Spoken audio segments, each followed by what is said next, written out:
Thank you very much, Marco. Thank you.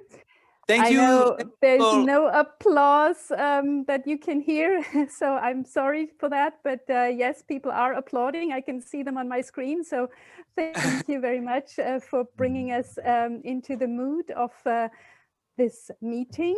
We're very happy I'm very happy to welcome you all to the launch of the 10th edition of the Lifelong Learning Week. This is our first digital version. So Marco has tried to bring us in the mood for a little bit of celebration. We have some more surprises to come, so stay tuned. We're trying our best to even do this in a digital format. I really hope you can all... Thank you. I hope you can all hear me well. And before starting, let me just remind you of a few technical points. Please, you all know that you are all, I'm sure, Zoom accustomed by now. So please keep your microphones off to avoid the background noise. That can be very disturbing and hinder other people to follow the presentations properly.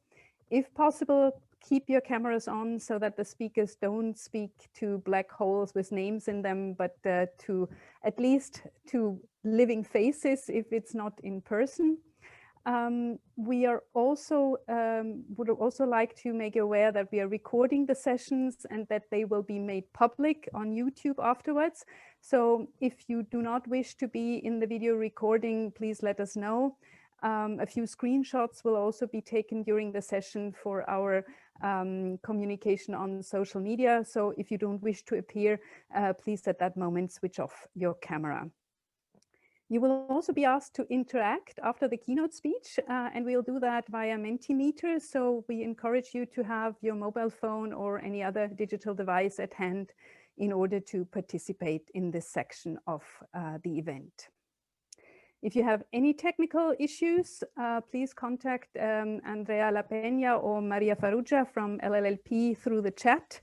They are our background wizards and they will help you wherever they can. Thank you already in advance to Maria and Andrea for doing that for us. Yes, with this, I am opening this LLL week. It's a very special occasion, as I've already said, on the one hand, because it's the 10th edition of this very successful event, which has been growing every year, not only number of attendees, but also a number of activities. And on the other hand, special, of course, because of the current sanitary situation, which brings us together through our digital devices, something that we did not imagine when we started planning for this event, as you can imagine. And to be honest, we were still hopeful in spring that a physical meeting would be possible.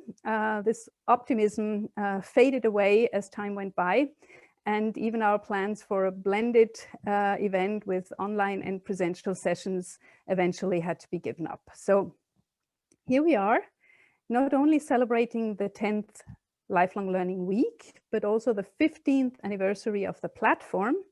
And as I already said, we have prepared a digital celebration that we hope will nonetheless bring you in the mood with the spirit of lifelong learning for sustainable societies, our topic for 2020. That we believe is more timely than ever under the current circumstances, when we may have the impression that actually Earth itself is calling upon us to take immediate measures to ensure a more sustainable way of life that we desperately need to preserve this planet for future generations. I would like to take this opportunity to thank the wonderful team at the Secretariat, past and present. I've seen some of our past members of the Secretariat are present as well. Thank you very much for joining us. But also my colleagues at the steering committee for the great collaboration to make this possible, and the LLL members for their active participation and support. Anniversaries are always a good moment for reflecting on what has been achieved and to make plans for the future, even though at the current point in time, this might seem a bit difficult.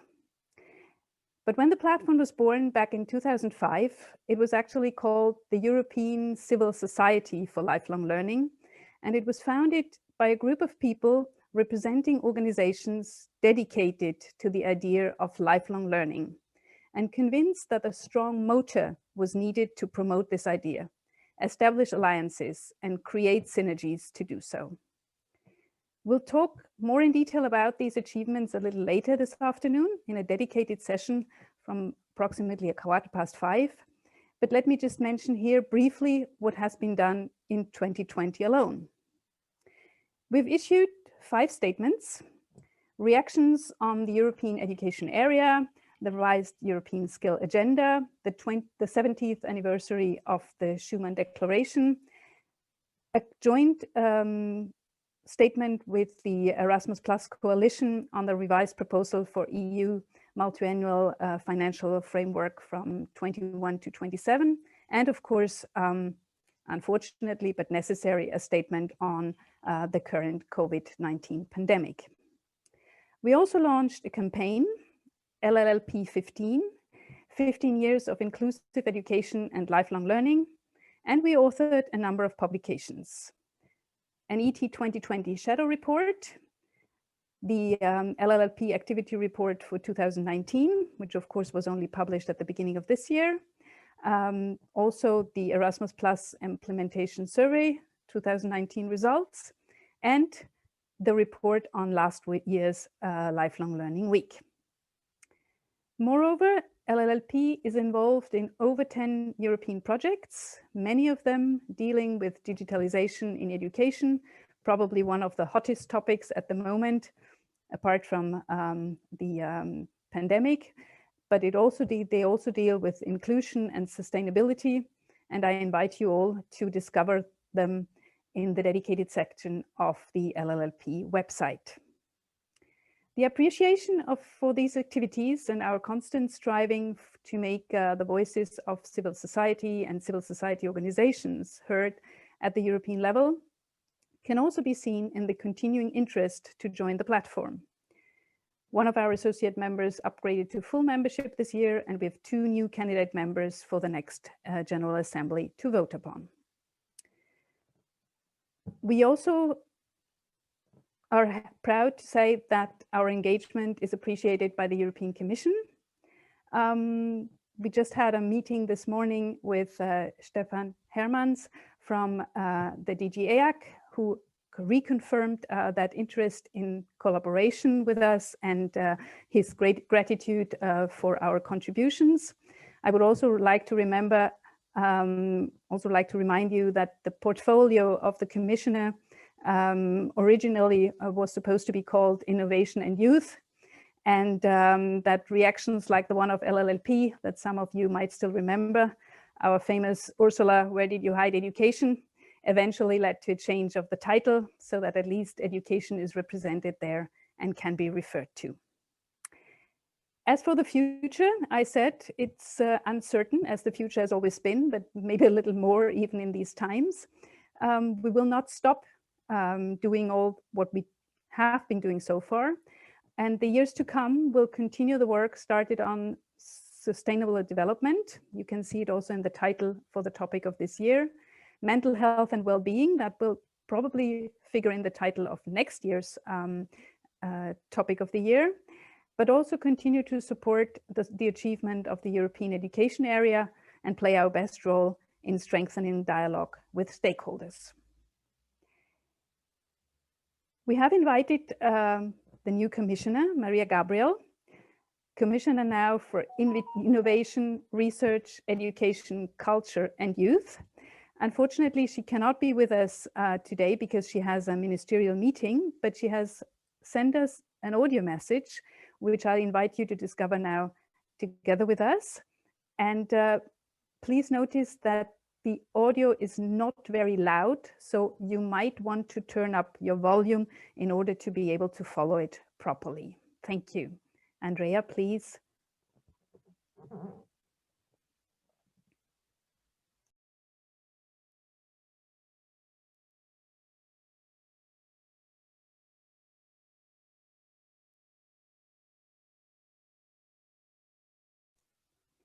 We do not hear the message. Can you try again, Andrea, please?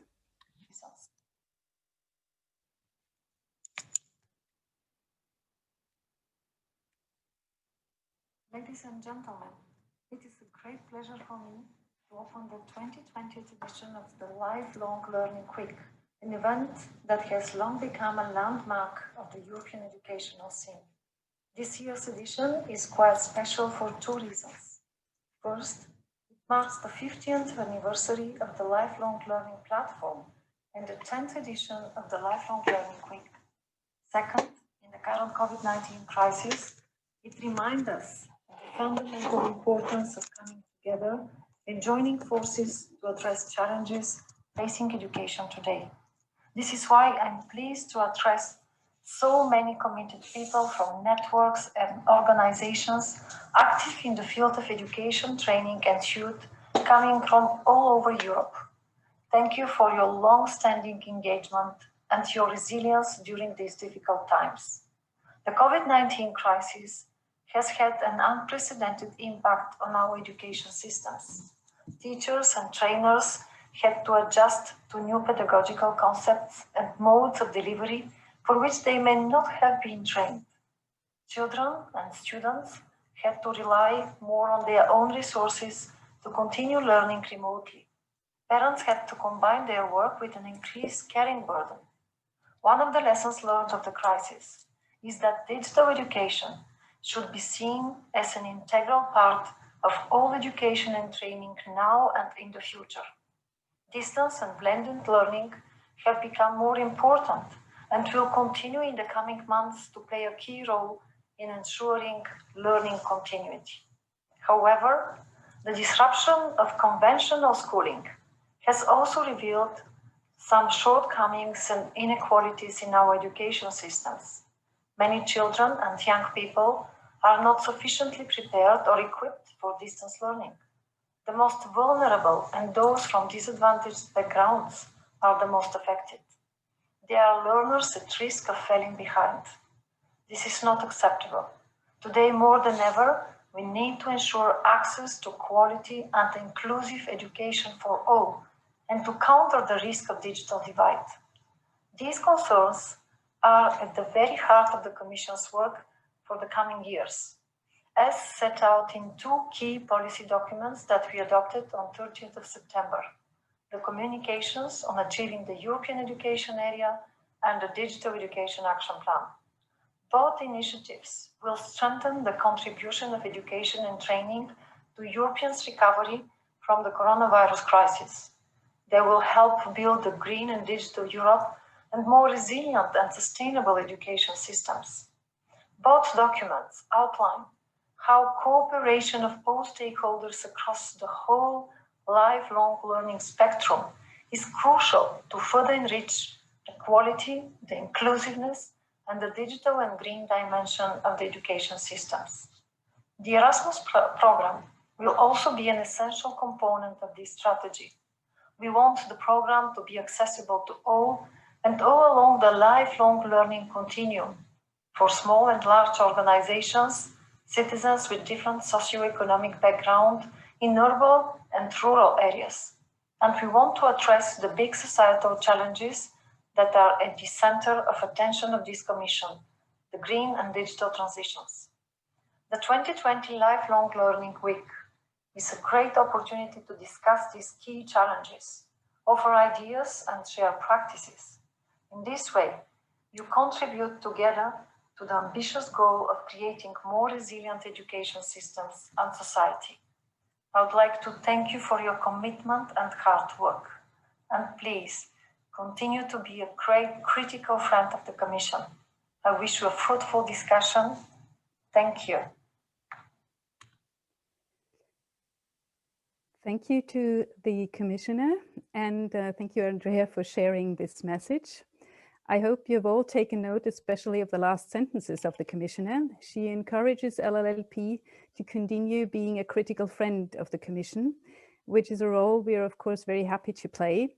And as a matter of fact, we've sent a letter to her just last week regarding the Education Summit on the 10th of December that you might all be aware of, which we would really like to be a proper stakeholder dialogue again in the future, and much more interactive than the high-level policy meeting that is planned this year. We understand that this is due to the special circumstances, but we would really encourage the Commission to take up more interactive exchange with the stakeholders again. It is now my pleasure to ask Petra Kammerevert for her introduction. She has been a member of the European Parliament since 2019. So this is her third mandate, and she has always been part of the Committee for Culture and Education. She has also been its president until 2019. And we are very happy that she is hosting this Lifelong Learning Week. Unfortunately, it cannot be held in the Parliament as in the past years, but we're doing our best to provide you with as much of the feeling of the LLL Week that we can. And I invite her now to give her introduction speech. The screen is yours. Thank you. Yeah, thank you. Thank you very much. And dear President, Ms. Krauchenberg, it's really an honor to be this year's host of the Lifelong Learning Week. First of all, because there is an anniversary to celebrate. For the 10th time, the importance of learning to learn and the contribution of civil society to lifelong learning will be highlighted for a week at European level. For this, which is only a very small part of the work of the 42 European organizations currently organized on the Lifelong Learning platform, first of all, my many thanks and my deep respect to all of your work. European Commission, Council and Parliament need your suggestions, any ideas, and also your warnings and criticism. Secondly, one can hardly choose a more challenging topic as fostering lifelong learning for sustainable societies at present. Education has become and will be our lifesaver. Education is necessary to achieve each and every one of the Sustainable Development Goals. We can only solve the global issues of climate change, poverty and hunger, inequality, religious crisis and other conflicts if all of us reflect critically on our daily actions. Only with education we are able to place ourselves correctly in local and global context. Education let us understand what we need to change and know how to convince others of change with the power of the better arguments. Unfortunately, the COVID-19 pandemic in Germany, as well as in all other countries of the European Union, shows us how big this challenge is. The critical questioning of certain measures does not justify taking to the streets with right-wing radicals or conspiracy theoretics. If education is already failing here, how are we going to get a grip on the other problems or other after Corona? Moreover, we run the risk that the social division of society will deepen further if we don't finally put more money in our hands to provide the best possible education for everyone. Across Europe, therefore, we need to make an effort to invest at least 10% of the gross domestic product in education without any ifs and buts. It is a waste of time and energy to relativize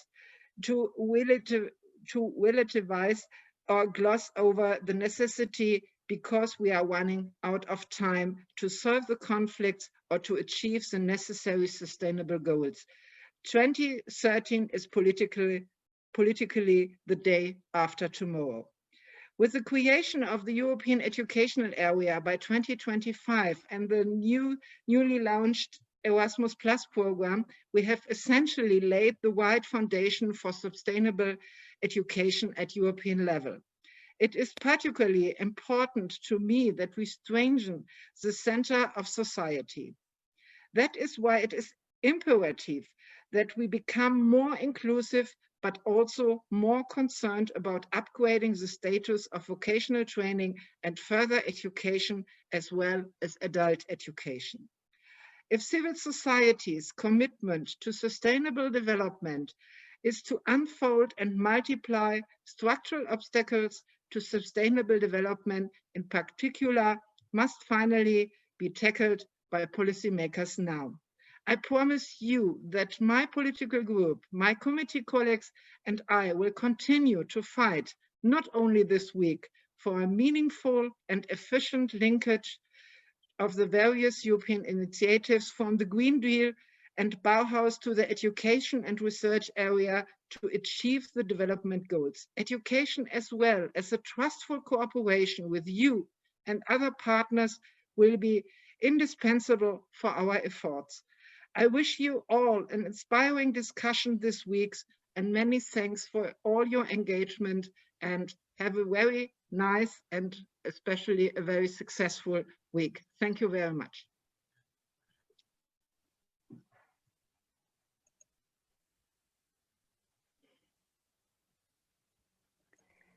Thank you very much for calling for this 10% investment. Yes, we all agree that investment in education is the best investment that societies and countries can make.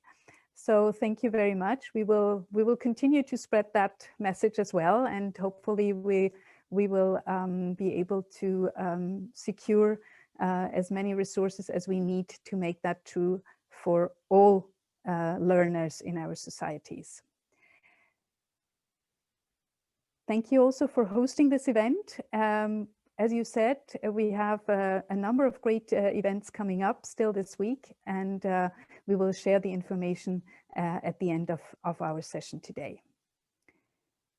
I would like to come now to our keynote speaker, who is actually the expert when it comes to the relation between education and sustainability, as he has been working in this field for over 40 years.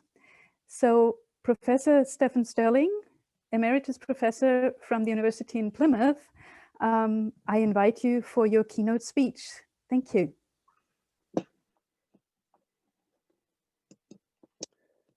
Thank you very much.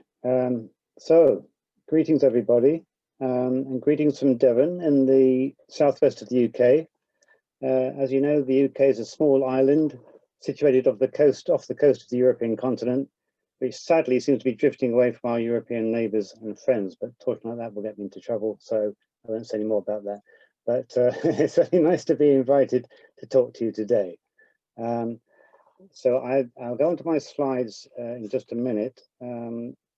Thank you very much for inviting me to talk at this conference, launching Lifelong Learning Week. I have to tell you, I was so pleased to see the programme, and even the first line on the programme, which says, what does it mean for education to be sustainable?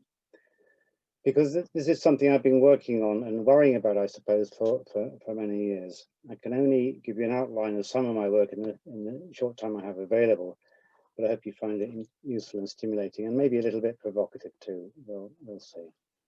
So I'm going to share screen.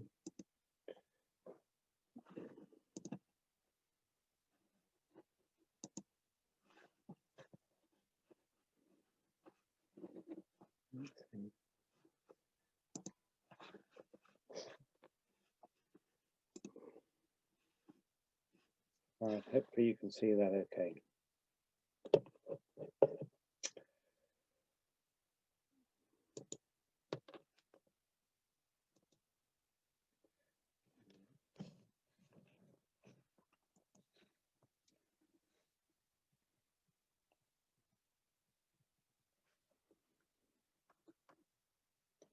So I'm going to start a little about UNESCO. I've been working with UNESCO for maybe some 20 years or so, and in that time, their view of education, particularly in relation to environment and sustainability, has become gradually more radical in that time.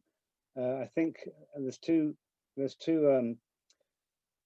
documents here which I want to bring your attention towards. One is the Global Education Monitoring Report of 2016 on the left, and that cartoon is from that document. Education has the potential to transform the planet, but first we must transform our education systems.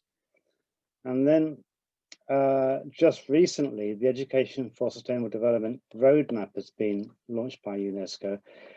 And in there, the Director General, I quoted there from the foreword, we must change the way we think and act as individuals and societies. So in turn, education must change to create a peaceful and sustainable world for the survival and prosperity of current and future generations.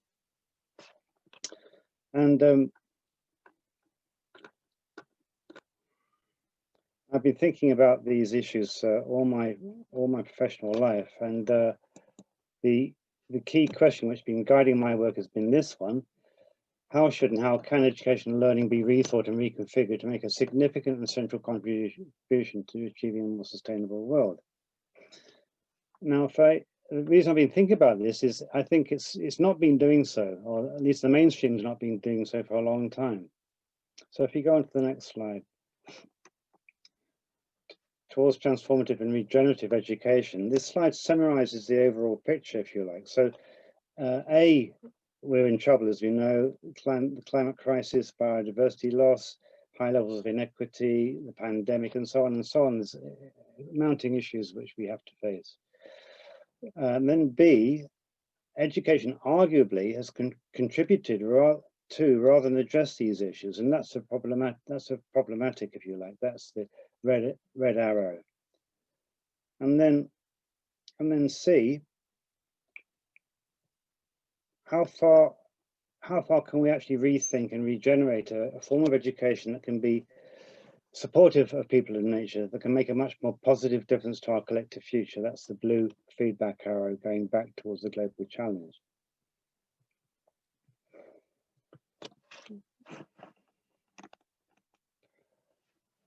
So I came into all this as a young man many years ago, during the first wave of environmentalism some 50 years ago. That was then. And then if you go to the next slide, this is now. These are kind of books and reports are coming out at the moment. And everything is geared up another level, if you like. The stakes are much higher now, as we know, 50 years later. So as many commentators and scientists are saying, the next 10 years are critical to determining the kind of future we face. So if we're talking about lifelong learning, what kind of learning is needed, during a lifetime? There's big questions here. But the critical questioning of education is not new. So you may know of E.F. Schumacher, who wrote Small is Beautiful in the early 70s. So he said back in the early 70s, the volume of education has increased and continues to increase, yet so do pollution, exhaustion of resources, and changes in ecological catastrophe. And then he says, if still more education is to save us, it would have to be education of a different kind, education that takes us into the depths of things. So this raises the question about the purpose of education. So now I would say that narrowly conceived purposes tend to support narrowly conceived policy and practices. So what should it be now? And practically speaking, what could it be now, given that education is actually slow to change? It's here that the non-formal sector has an advantage over the formal sector because it's more agile and can change more quickly. I want to look at this issue in a little bit more detail about the purposes.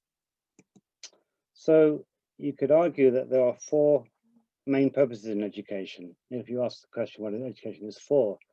So the first one is socialization, to replicate society and culture. The second one is to prepare people for employment, jobs and so on. The older one, if you like, is the idea of developing the whole person, which could be called liberal humanist function or purpose. And then the fourth one is the making a better world. And I've argued for a long time, and so has UNESCO, and particularly now in their current report, which has just come out, which I pointed to, they make a strong argument for transforming education so that it can in turn be transformative. So if we press that again, if we can actually put the focus on transformative education, the other three functions themselves become transformed. It's not a matter of ignoring them, it's a matter of putting them into the service of a better world that can address some of the big issues which are facing us. And then I want to turn attention to education and sustainability, and two terms here. So in your documentation, I notice you're using the term sustainable education, which I really much welcome. But then there's sustainability education. It may sound like splitting hairs, but I think there's an important difference here. So on the left-hand side here, sustainability education, it increases awareness, values, knowledge, and skills, and includes education for sustainable development, which is the key term which UNESCO has been pushing for a long time, which is fine. But then there's a sustainable education, and the difference here is that if you like, sustainability education is really aiming towards changing our goals, and particularly with the sustainable development goals in mind, which is clearly important. I'm not criticizing that at all. But my argument for years has been that we need to actually look at the values which inform the way we conduct education in the first place. So you get a deeper change, because if you just do a little bit of ESD on the side of something you're doing as a school or university, it doesn't actually change the system itself. So the emphasis here is a change of culture, and I think also in your documentation that you sent me, there's a mention of the need to change paradigm. So that's something I've been thinking about and working on for a long time. Going back a long time actually to this book, which I produced nearly 20 years ago, and I tried to, in that book, elaborate what sustainable education might mean. So I've got 3 descriptors there. It's tenable, it's healthy, and it's sustaining. By contrast, I think the same period of that 20 years has seen education dominated by a sort of neoliberal homogenizing testing culture, which I think has had the opposite effect. And you may disagree with me, but that's my view. It leads to what I call the squeeze. I think there's been a squeeze in educational thinking and practice, and the squeeze has 3 aspects, if you like. So there's been a squeeze on what we conceive as the purpose of education, a squeeze on the breadth of learning, and a squeeze on the depth of learning, which is I would argue is a mechanistic view of education and learning. So I think it comes really down to our view of the world as a machine, or is it a living system? Because the dominant way of seeing the world has been informed by a mechanistic metaphor in Western thinking, underpinning a more technocratic approach, whereas it's become increasingly clear that we need to be inspired by a more systems or what might be called an ecological view of the world. Now, if you take those 2 views, you get different answers, if you like. So very briefly, the effect of these 2 views look like this, the mechanistic and the relational view. And if we can move towards the right, we get an expanded and explorative approach, which we now need, in my view, to address the issues before us. And then in terms of curriculum pedagogy, again, very briefly, you have a picture which looks something like this, the 2 views, if you like. And you can see that the left-hand side has been dominant for years, but we're beginning to move already towards the right-hand side, a much more dynamic, flexible view of learning, which I think is needed for a rapidly changing world. The next slide is a little bit more complicated, but there's the documentation, which I sent, the document, lifelong learning document, was talking about transformation, as is UNESCO increasingly, as I've said earlier. So how do we move towards transformative educational systems that can support transformative learning in turn? And I think, learning itself has to become deeper. And I don't have time to talk about this in detail, but learning theory recognizes there's a major difference between what is called first order learning, which is information and content based, and deeper orders of learning, which shift values and ultimately worldviews. And most learning in formal systems, at least, tend to be where the locus in red is shown towards the top. And thankfully, non-formal education tends to be more able to provide second order learning, that is deeper learning experiences, which are more transformative. So this diagram, this diagram also translates to 3 views of education and sustainability there. So here I'm making a distinction between, a simple education about sustainability, which is a content and skills emphasis primarily, which is okay, but it doesn't really go very far. And then education for sustainability, or ESD, which has a deeper reformative approach. But how far can we move towards an actual shift of culture where you have a much more dynamic learning situation, which is easier in a non-formal situation than a formal situation? I have to agree. So the challenge is for change makers, the policy makers, to encourage educational systems to move through these stages from a sort of a simple approach to a deeper approach, if you like. Now I want to say just a few words about skills, because skills are a key part of the lifelong learning debate, as we know. So this slide reflects a wide consensus on what are termed sustainability skills or competencies. This is by Marco Riekman, and somebody I've worked with for some time. Now, you know, I would defend this as a really useful list of sustainability competencies to be considered in any discussion of competencies. But I want to make the key point that skills are only one part of the mix. So if we're interested in transformative learning, we also need to take into account values and knowledge. So I talk about these three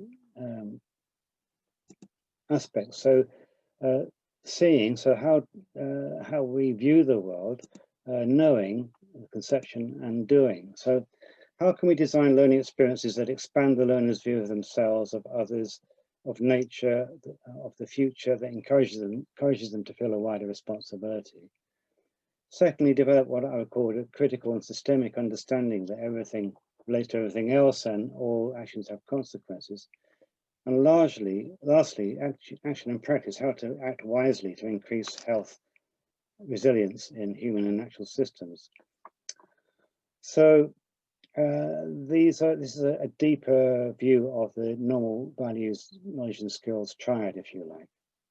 And this is part of the transformative learning, which I think we need both amongst educators and learners. And then this slide is just some questions which can open up the door, if you like, towards these kind of expanded, explorative ways of doing education. I think key questions can open the door to transformative appreciation and learning. So finishing now, what does a more holistic and regenerative education look like?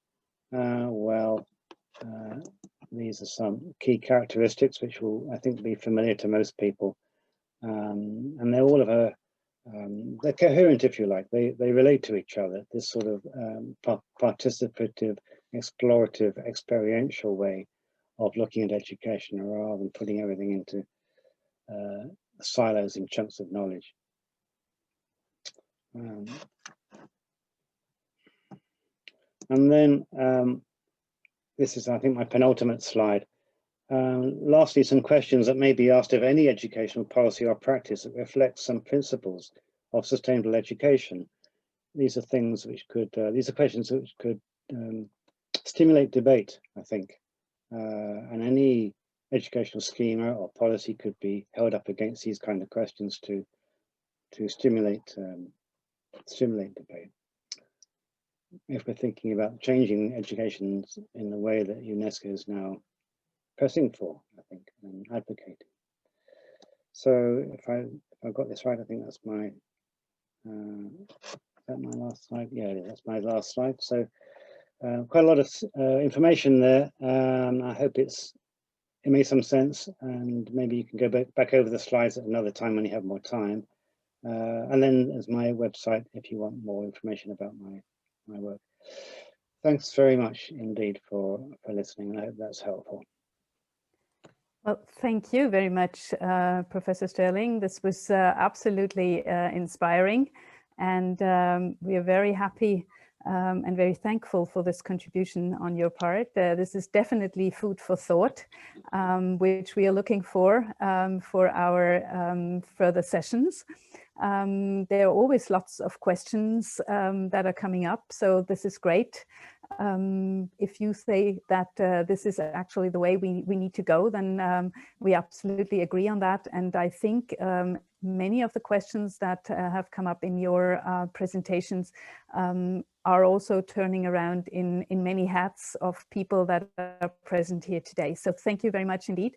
That is brilliant, and we will certainly get back to the slides at a point in time when we can do so in a little more peacefully. And I also invite everybody to discover Professor Sterling's website, where you can find his key ideas and more information, including his PhD thesis that holds all sorts of information on that as well. So thank you very, very much indeed. We are a little bit, thank you. We are a little bit over time, so I'm wondering whether MEP Benifei no, he already had to leave. So I'm handing over here. No, I'm here. Okay, thank you so much. Oh, wonderful. I'm sorry, I don't have everybody on the screen. We have more than 90 participants, so yeah. I'm sorry. Thank you very much for still being with us. I'll hand over the floor to you right away to a reaction on the introduction and the keynote speech, because I know that you have to leave. Thank you very much for still staying with us. No, thank you. Thank you. Unfortunately, because of the delay on the schedule of the event, I cannot stay. I cannot stay because we are in fact doing our negotiations right in these moments regarding the future of the European Social Fund Plus, which this is what I want just to give you as an input opening for also the next discussion that will happen this afternoon, that we are now working very hard as Parliament to be sure that we can have a European budget that can finance in a efficient way all the efforts to build a lifelong learning infrastructure in our member states, because we know that some countries have already a degree of expertise on this, but some European countries are very, very weak on having an infrastructure of lifelong learning that is both based on public effort and on civil society and on the private sector.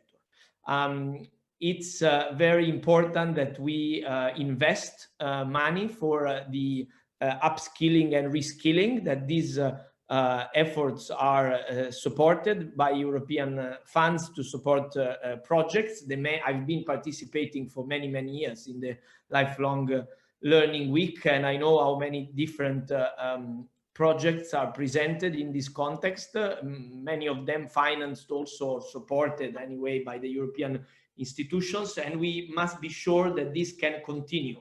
We need to be sure that the new budget is able to provide also for the new needs. If I think, for example, on all the issues regarding the digital citizenship, that is and skills also to be obviously a worker in the new digital context. I work, for example, very much on artificial intelligence.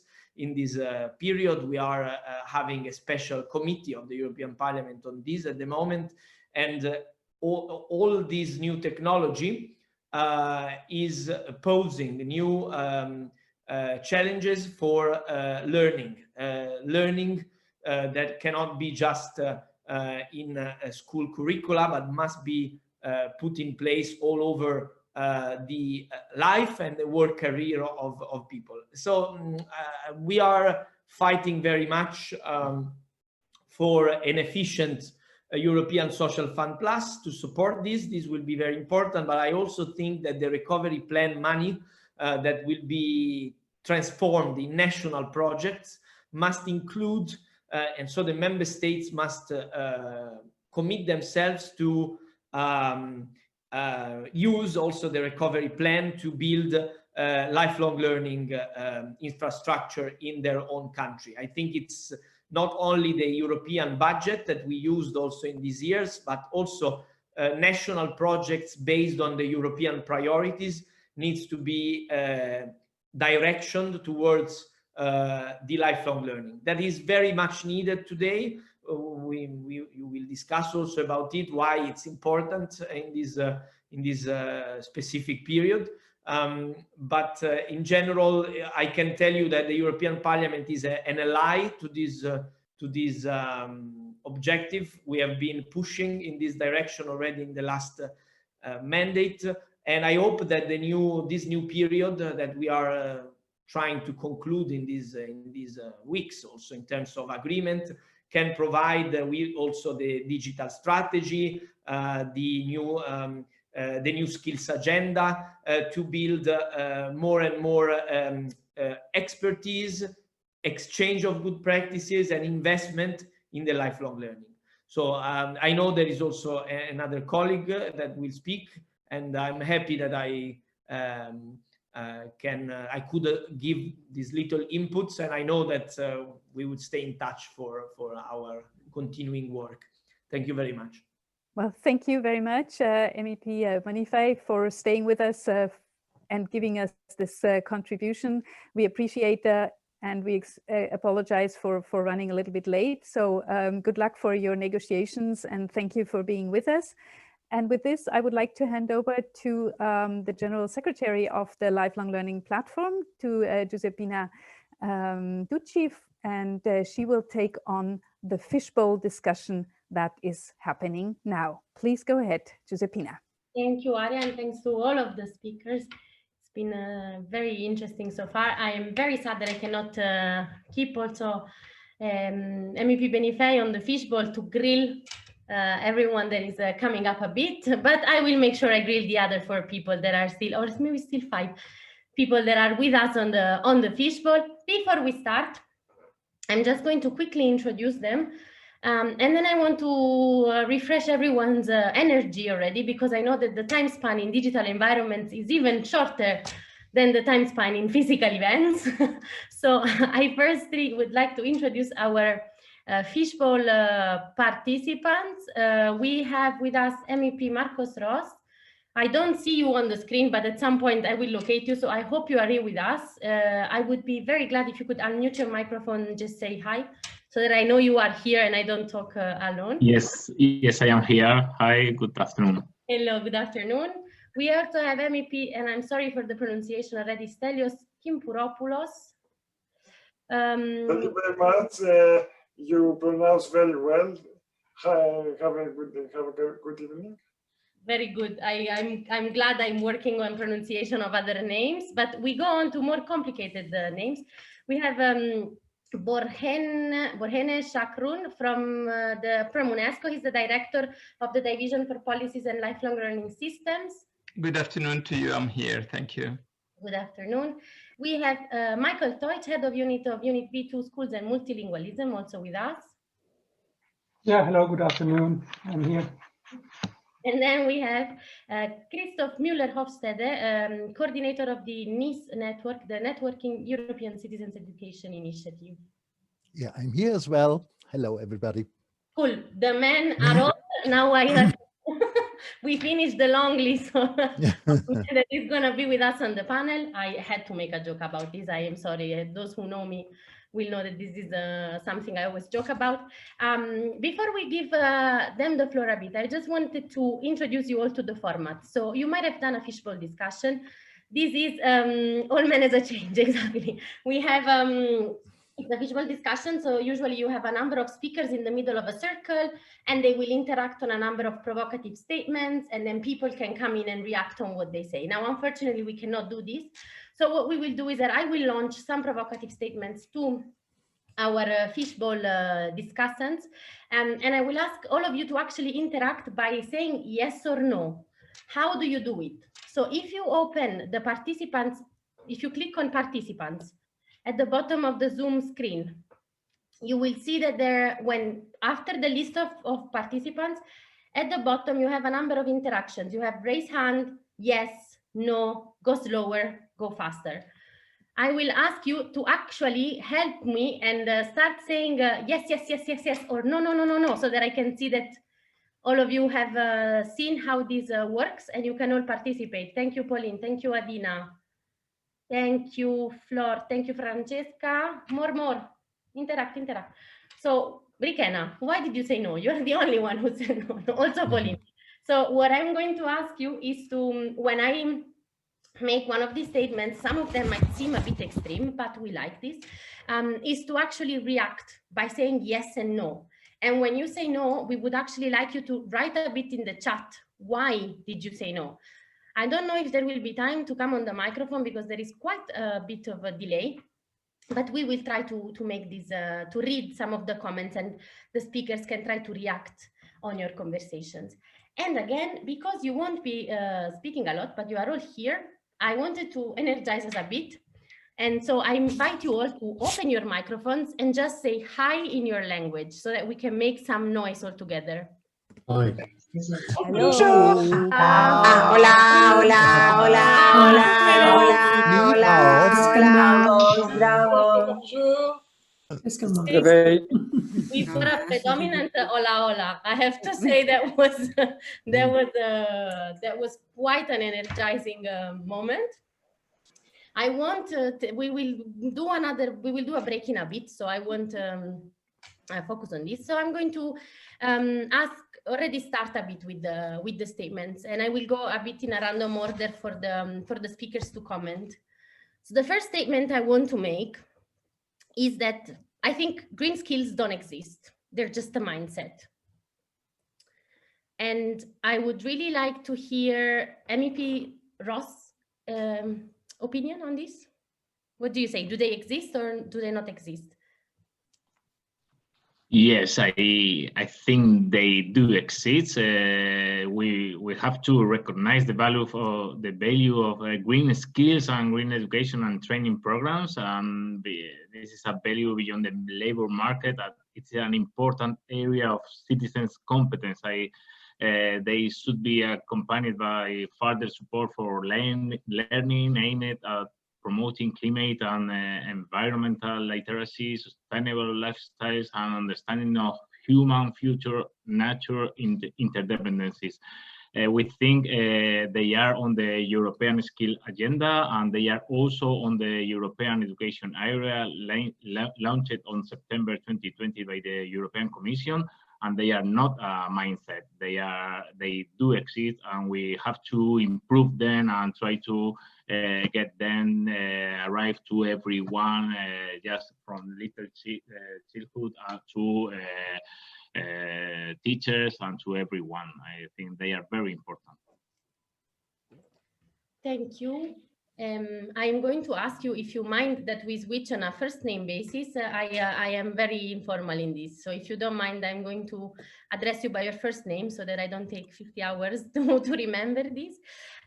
Why? Yes, Flor, green skills do exist. What do the others think? Please use your little stickers, and I want to hear a bit from Michael Teutsch. What do you think? Yeah, for me, it's a mixture between knowledge, skills, and competences. I think that's what we usually work with. It comes from the key competences. And I think because we want people to understand things and move into action. So I think the mindset is important, but that's part of the attitudes, I would say. But in order to act, you also have to understand certain things and know about certain things. That's why we work on this basis, knowledge, skills, and competences. Stelios, I hope you don't mind. Again, I call you by your first name. Thank you. I absolutely believe that are existed. They are a fundamental requirement in order to make a transition to greener or economy to be happen. So it's a form that we need to make students or teachers or the whole educational system to accept that we need to move on a more greener environment, which is also reflects on the new or renewed occupations and consequent qualifications and skills profile, or the need to rely on sectors that will decline as a result of the greening of the economy and retrain the affected workers. So it's a holistic approach, not just greening the education system, but greening our minds. I think also in the chat, lots of people are agreeing that yes, we need to green a bit our minds and have a bit of a holistic approach, as you were mentioning. And I heard Christoph at some point said yes. Christoph, you want to say insights? Yes, my mic is open. Yes, well, that was a spontaneous reaction actually to that very interesting discussion. And I have to admit, green skills was new to me until 24 hours ago when I started to read the position paper of lifelong learning. And of course, that is telling a little bit that green skills, in my view, are still a kind of arcane concept in the overall debate, and I think it should be, there's an urgent need to clarify it and to mainstream it and to talk about it in a more concrete way. And in my view, I mean, I would follow up on Michael Teutsch, Michael Teutsch here in his view regarding a mix of knowledge and attitudes. It should be part and parcel basically of mindset as well for everybody who is active in the educational profession, in order to rethink the greening of everything you are doing in the coming years. Thank you, and I pass the floor to Borhene also to a bit tell us a bit, what do you think about green skills? Do they exist? How can they be? If they exist, how can they be global? I think that's quite also a challenge. Doesn't Indeed, and I think that the point that I would like to emphasize first, that if we are taking the skills in the broader sense as we have framed it several years ago, and as we are working on it, is that it's about learning to know, it's about learning to do, it's about learning to be, it's about learning to live together, and increasingly it's learning to become. And then we are framing it in a more holistic way than just focusing on job-specific green skills, bringing in it the wider competences. Now, what is contextualizing, what is universal? I think that the quest for these 5 dimensions of learning is universal. Then the question is how this is embedded in the national context, in national culture, our understanding in different contexts, in different culture of the nature. How we engage with nature is different, and we have to acknowledge and recognize that. And that's where the pedagogy, the resources can be different, but I believe that the framework is a universal one. Thank you. Thanks a lot. I think we passed this first grilling exercise. I would like to see more dots on the participants, more no's, more people that are a bit like me, that hold a grudge against green skills. I don't, I'm joking. The next statement I would like to make, and I would actually like to start from a reaction from Borhene, is education for sustainable development must focus only on environment and climate education.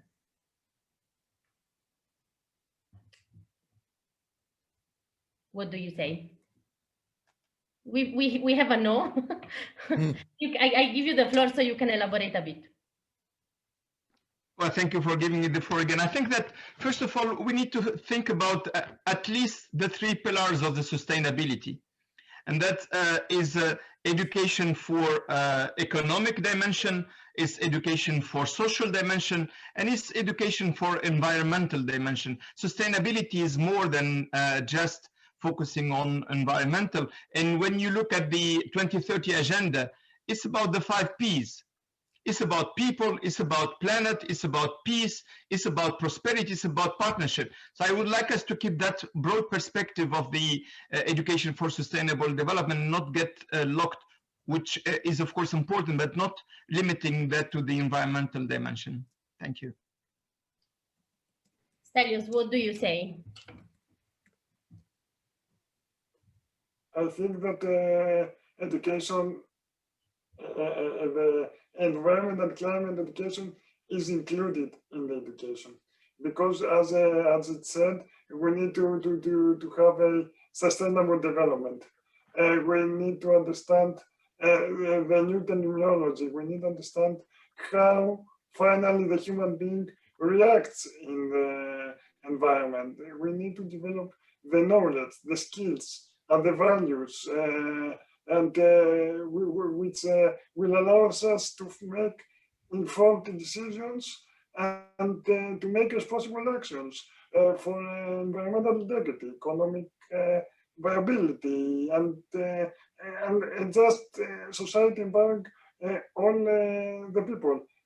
I need to highlight that in the parliament, we're working on a motion for a resolution on skills.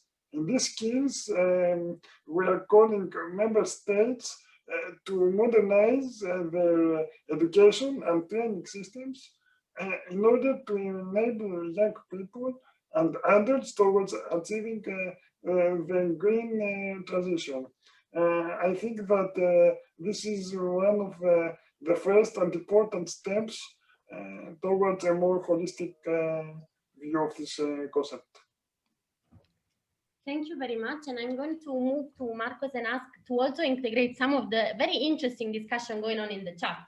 I said education for sustainable development must focus only on environment and climate education. And Brikena commented that maybe we should also add another dimension, which is a dimension of democracy. What do you say? How do we bring these elements together?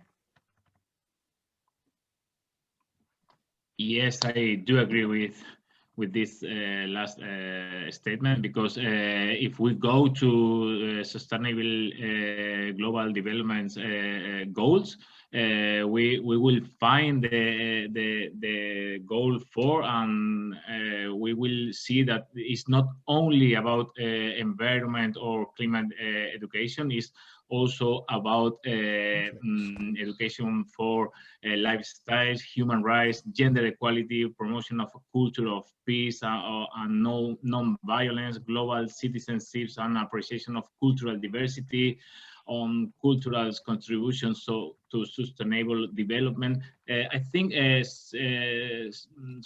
sustainable development is a wider skill that should be implemented, but it's not only environment. It's much more than this. It's also about democracy. It's also about human rights. Everything has to be integrated in our long life learning skills, and I think this is one of the most important skills one person must acquire along his life.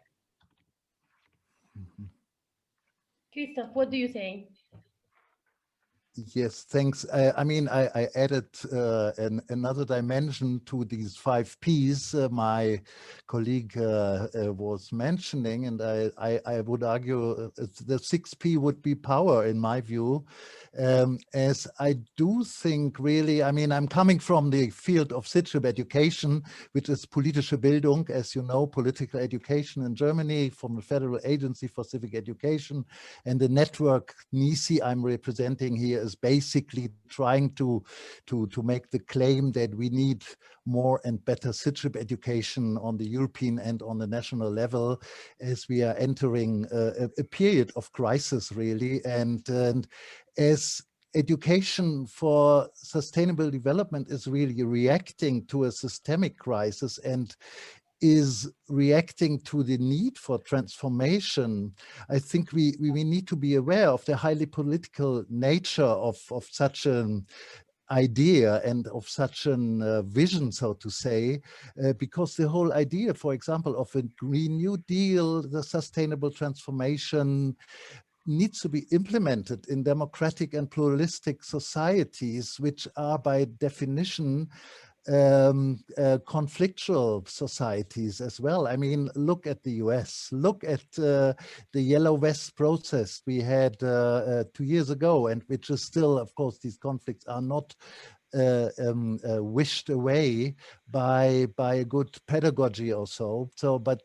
That's why I would argue that we really need to be at least aware when we speak of sustainable transformation, education for sustainable development, to add that political dimension and to somehow marry the CITRIP education aspects with the education for sustainable development.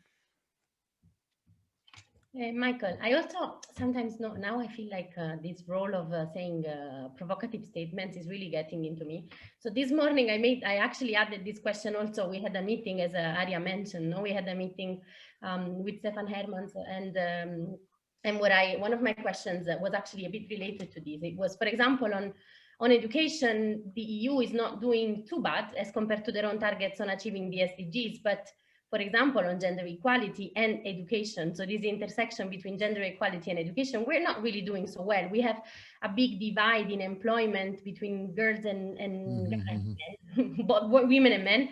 We also have actually a big divide between what do people learn to choose to learn. And I know that this is also something that the Commission is working on. So my question is actually enriched, and is, how can education for sustainable development, help us achieving the EU targets on SDGs by 2030? Is it something feasible? Well, I mean, we are working on these targets. I mean, we have these 17 targets. You know that the Commission President von der Leyen has actually asked all the commissioners to work on those targets. So we will certainly also work to improve education in the European Union, and whatever we can do also with the worldwide actions, so that education contributes to achieving these sustainable development targets themselves, and for education, but also for employment, for poverty, combating poverty and all this. I think that's pretty clear.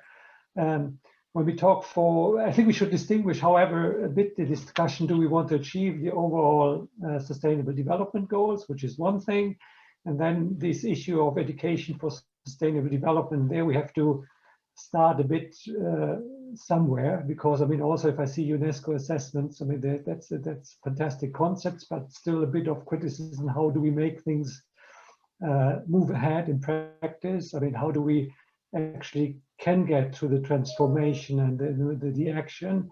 And there the Commission has now done the political decision that, in line with the priorities we have with the Green Deal, climate change, that when it comes for the education side, we will of course promote education for everyone.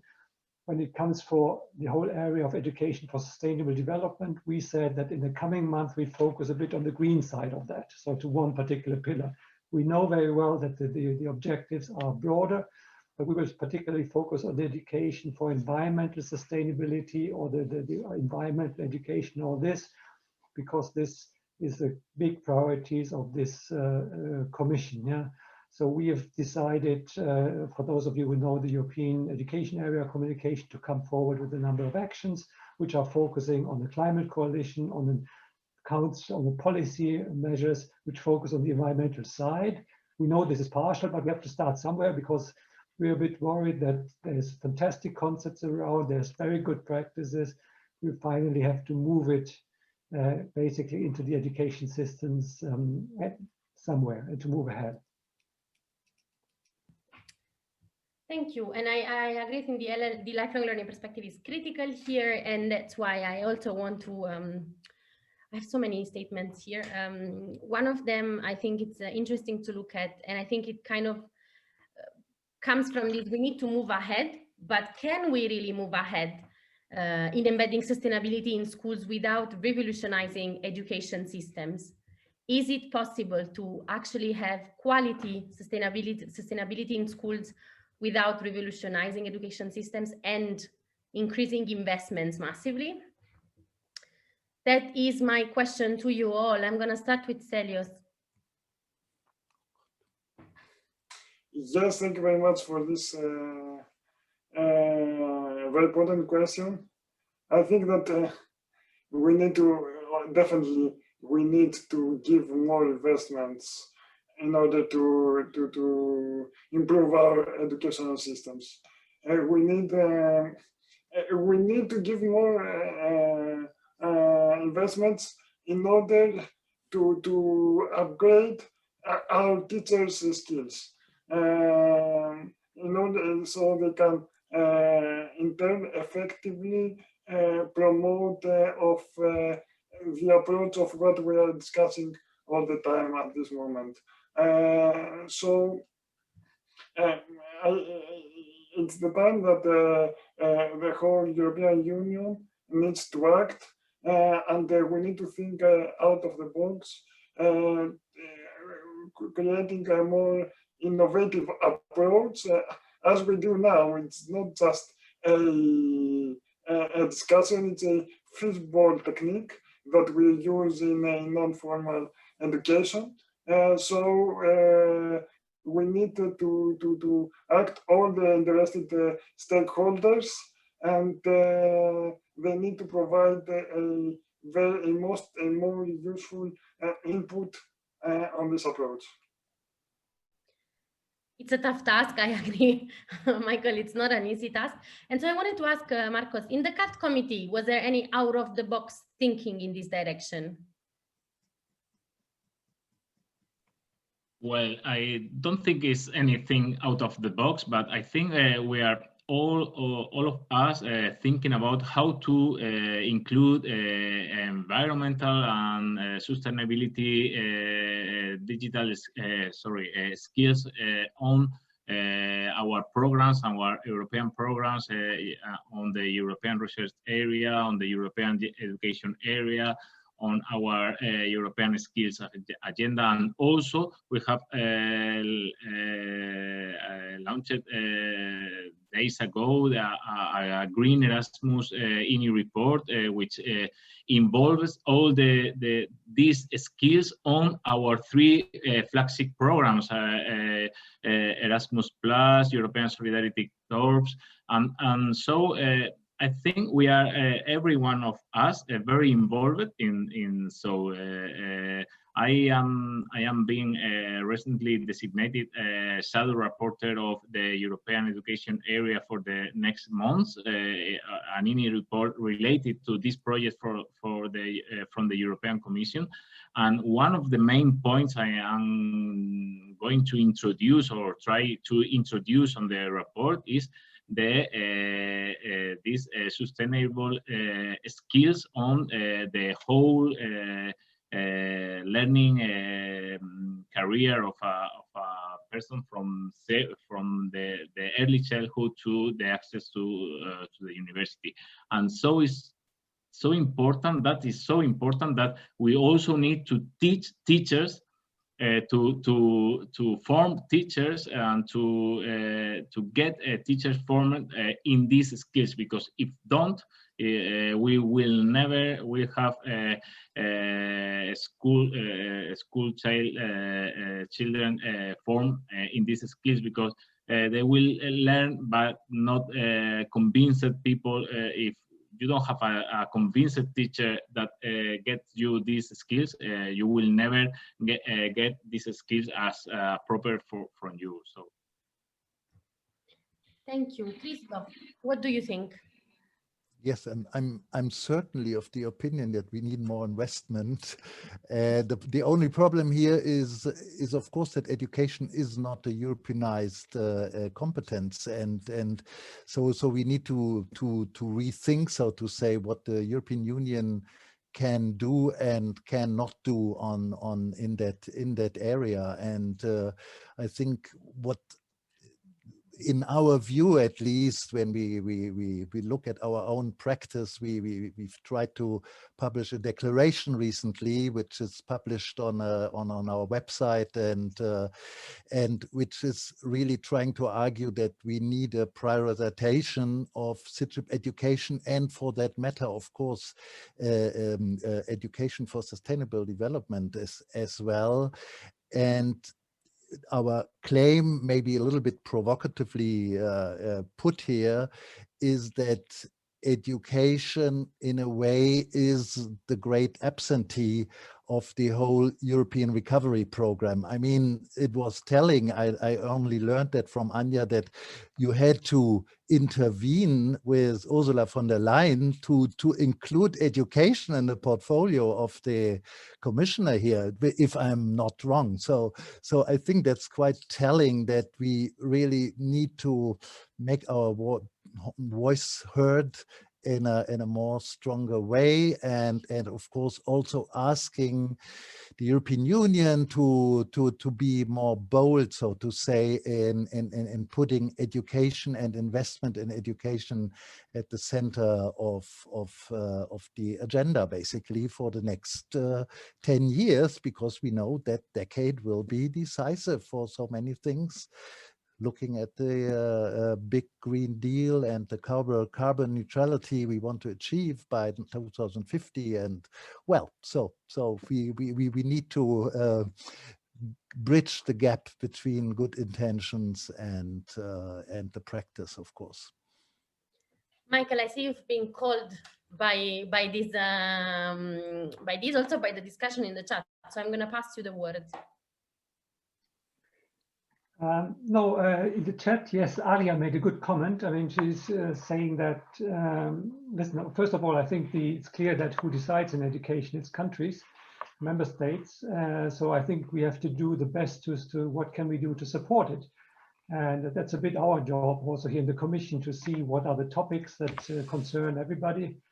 And then I'm actually quite optimistic. I mean, I don't, apart from some examples, I mean, my fear is a bit, if we call for revolutions nowadays in our societies, which are luckily quite well organized, nothing is going to happen, because I mean, we don't need revolution. We need to change a lot, but we certainly don't need revolutions, at least in the 27 member states. So I think there's real big issues, but we also have fantastic examples in all countries. I mean, and let's just support those who have these fantastic schools, teachers who have these wonderful ideas, and hope that they do not become just sort of the unique examples of wonderful things, but that these good examples become systemic one day, hopefully. And that's a bit our job that we have in the Commission, but also where I appreciate your input. You can help us pointing at some fantastic examples, some problems, and then we can simply promote them politically, with money, as was said, with the programs, with the social fund we've just heard. I think, actually, replying to what Christoph just said, the Recovery and Resilience Fund, it is possible to invest in education. I mean, we were now waiting for the member states to submit their plans, and it's possible there to invest in education for a greener future, investing for more digital, for equity issues, but that will need pressure, because of course there's lots of competition also for those funds. So I very much hope that this is going to happen. But from our side, we will certainly support it from the Commission. I mean, just it's clear, it's in the rules, it's internally there. But of course, there are also very legitimate claims elsewhere. Thank you, Michael. Before I give the floor to Borjene for his last comment, I would like to invite you all, and I will come to you, Borjene, later, so that you also have time to think about it. I would like to ask you in one word, what do you think we need to make lifelong learning for sustainable development a reality? What is the one thing? Is it best practices? Is it investment? Is it people? Is it provocations? What is it really? And with this, I would like to ask actually Borjene to comment on the discussion that was going on, and then I will do one last round of literally 30 seconds each. Thank you very much. And I would like to build on what Christoph and Michael were saying regarding the recovery plan. We just finished a piece looking at the global recovery plans and looking at how much education, how much resources are allocated to education. You know how much? It's less than 1%. Less than 1% is allocated to education and training. 0.7. That's a big challenge. If the recovery plans are about investing in new economy, it's about investing in new infrastructure, we are missing the point. And I think that leads to other aspects that probably respond to the question you put right forward. I think what is important is to put lifelong learning and the learning for sustainability as a right. If it is a right, then you can make accountable the right bearer. And from our perspective, that's government, but of course, that's also the social partners. And I feel that this is something that requires more attention and more discussion. But having said that, in responding also to the challenge of the climate and the sustainability, if we think about lifelong learning only as adult learning, then we are missing the point, because the neurosciences, the new development shows us that learning starts very early, and that at the age of 7, the child has already his or her destination in terms of vocation already predetermined. So the question is how we are investing early in the skills, in the knowledge, in equity and inclusion. And we are not speaking about the COVID-19, and I finish there. The COVID-19 showed that there are who haves and who don't. And it's about connectivity, but it's not only about connectivity, it's also about other social services. Education cannot come alone. It's about nutrition, it's about health, it's about other services. I think that's what brings also the sustainable development. But I would like to say, and to respond to your question, I believe that an approach regarding the right-based approach and changing the right to education from a right to K-12 to a right to lifelong learning is very important. And I know that the Commission is working on that. We are also working on that. And on the 14th of December, we are celebrating 60 years of the Convention on the Right to Education. It's time for us to think about the future and think about the right to education more broadly. Thank you very much. Thank you very much. I think this note was very much appreciated. And actually, I would start with what I think we need to achieve lifelong learning for sustainable development. And to me, that's a global mindset. We cannot keep on thinking that Europe is the center of the world. And we have a lot to learn from outside of our continent. I'm seeing lots of words in the chat. I see togetherness, leading, diversity, awareness, people, transformative good approaches, investment, the awareness, again, synergy, and holistic approach. This was mentioned several times also during this discussion. Long-term perspectives of both educational actions and political decisions, and holistic approach. Perseverance, this we will never lose. We are very resilient. Collaboration, media literacy, empathy, creativity, global citizenship. There's so much, such a wealth of words. But before we close, I want to actually ask you, Borhana, you already said global citizenship. Michael, you said collaboration. Christoph, and Marcos, and what are your words for achieving lifelong learning for sustainable development? Oh, my word was leading or leadership. I think is one of the most important things, because if you have leadership, you will get money, you will get people who work on it, but you have to be convinced. You need one person or one group of people convinced that may lead this process, because if not, you won't get money, you won't get programs, you won't get directives, you won't get anything. This is my opinion. Thank you. Stelios. Thank you for this question. I think that we need to understand in the core of the meaning, both for learning and education, that these are two very important terms that we need to develop in all our life in order to have a development in our personality, in our perspective of how we understand the life. So we need to focus and to invest to understand the core of these two meanings. Thank you so much. I would like to sum up the discussion, but I think it's an impossible task. And I already took the impossible task of trying to make this shorter. I am done with impossible tasks for today. So I am going to officially thank everyone who have been on the on this fishbowl. Also, all the people who contributed in the chat. This was incredible. I hope you can contribute more after in the in what comes after the break, which I am not going to spoil now. It's breakout sessions, but I will now launch the break. We will reconvene at 4:45 Central European time. So if you are in another time zone, that would be with the time difference. Please come back at this time so we can start sharp on time. During your coffee break, take a coffee, a tea, whatever you want. You can leave your cameras off. I would suggest for you to leave the sound on, because there will be a fantastic music duo playing.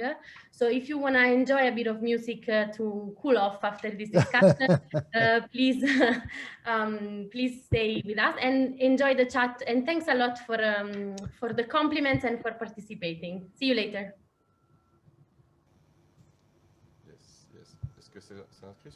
Thank you very much. Okay. Hello, good evening. Do you hear us?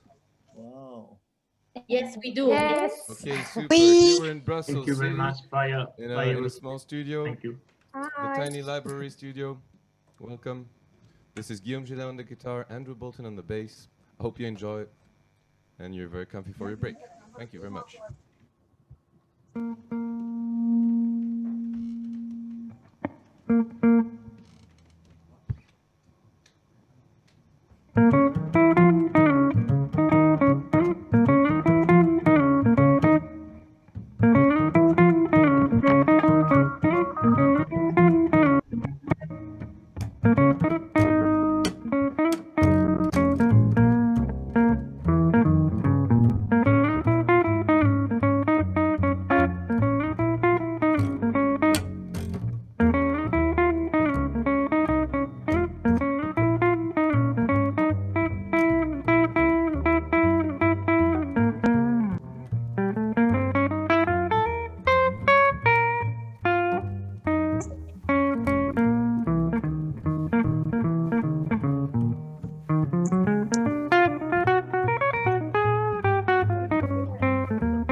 you. That was Bert's work. Now, let's play a blues.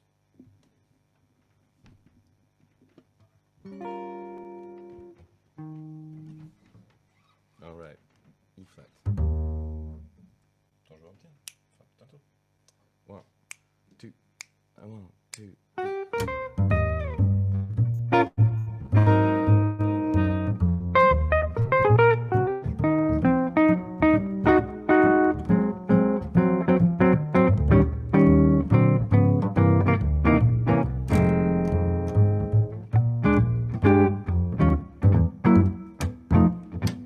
Well, alright, okay, you win. I'm in love with you. Well, alright, okay, you win, babe. Now what can I do? Everything you say I'll do, as long as it's me and you. Alright, okay, you win. I'm in love with you. Well, alright, you win, babe.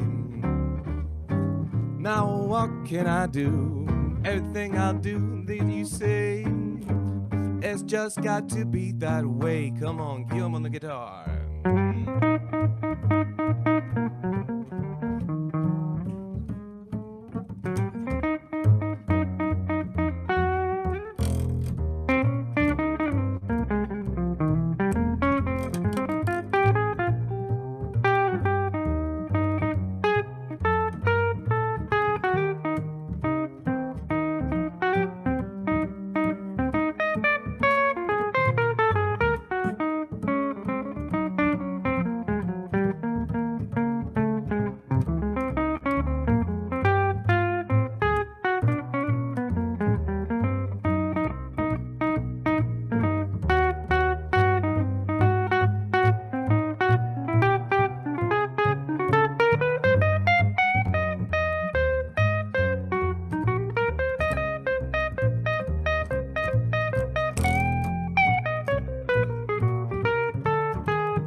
Well, alright, okay, you win, babe. 'Cause again, I'm in love with you. Well, alright, you win. Now, baby, tell me, what can I do?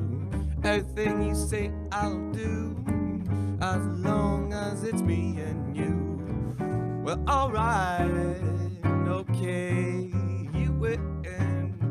I'm in love with you. Well, alright, okay, you win, babe. Now what can I do? Everything I do, you say, it just had to be that way, babe.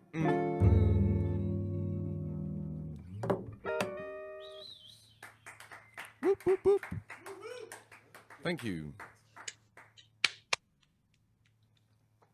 So,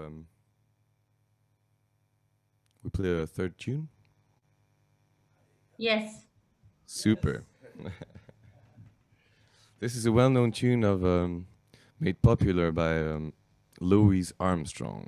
I find it important to play this song nowadays.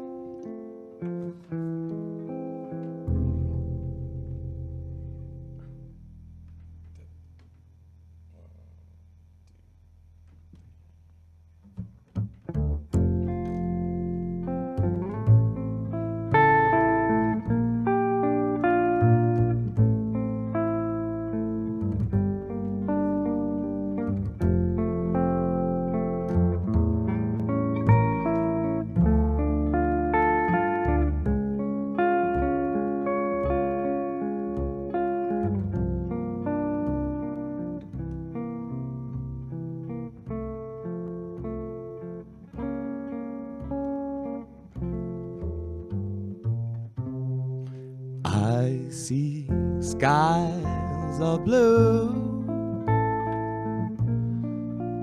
clouds of white, bright blessed days, dark sacred night, and I think to myself, oh, oh, oh, what a wonderful world.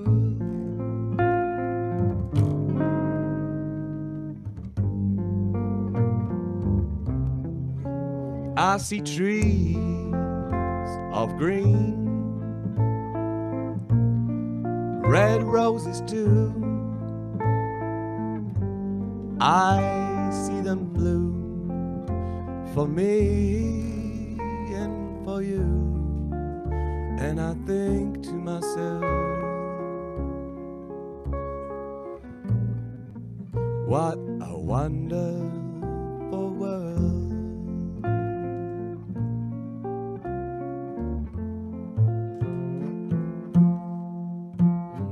Colors of the rainbow, so pretty in the sky, are also on those faces of people passing by.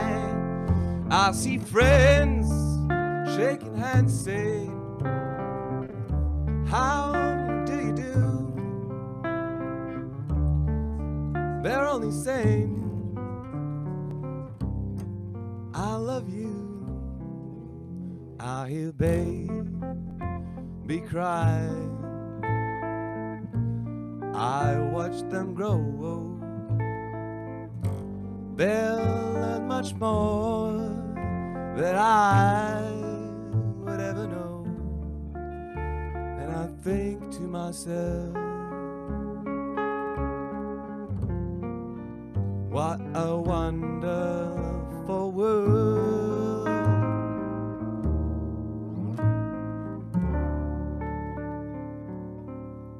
Yes, I think to myself, what a wonderful world.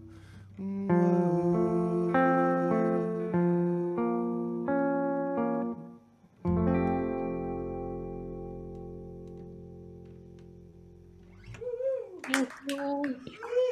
Yes. An applause is very much in order. You can all turn your cameras on if you want to, your microphones on. Cool. Thank you very much. That was Guillaume Gillin here on the guitar. Me, it's Andrew Bolton on the bass and a couple of tunes. Thank you very much for inviting us. I hope you had a good time. Thank you. Yeah. Thank you. And enjoy the rest of your meeting. It was great. You have been called the best virtual break ever since Corona started. So I think I would enjoy the compliment. Thanks a lot. It was fantastic. Okay. Live from Thank Brussels. you. We had also a technician with us. Thank you for the technician. Thank you. We had good camera and good sound. Thank you very much. Thanks a lot. Yo. And we are perfectly on time to start again. Are we? That's a question I am asking the whole world. Oh, yeah, what? No, no, no. No worries. If you're Okay. ready to start, we're just checking if people are back from their break. Best break ever. Fantastic. We're back. Perfect. As we are back, bye-bye. And you have... people never left. That's true also. I said the cameras were off and then I thought people left. Okay. Before we start again, just very quickly, I just wanted to energize a bit. No, I mean, the music was fantastic, but I always like a good energizer, and also I've been tasked with it.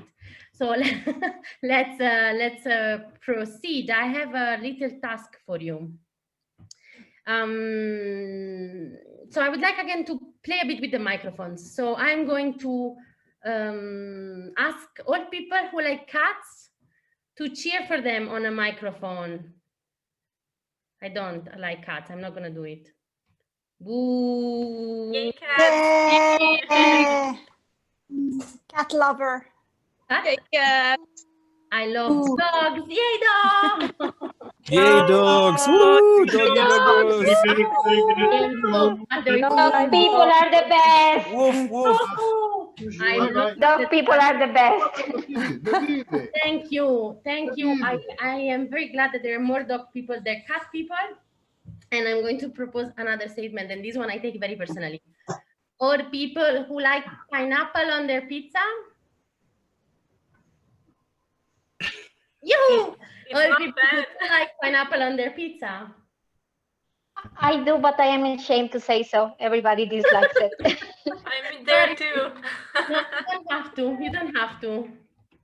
You don't have to. Sometimes I put ketchup on my pizza. I'm gonna be honest. What is the weirdest thing you put on pizza? Come on, out yourself. Fries. I put fries. Fries, French fries.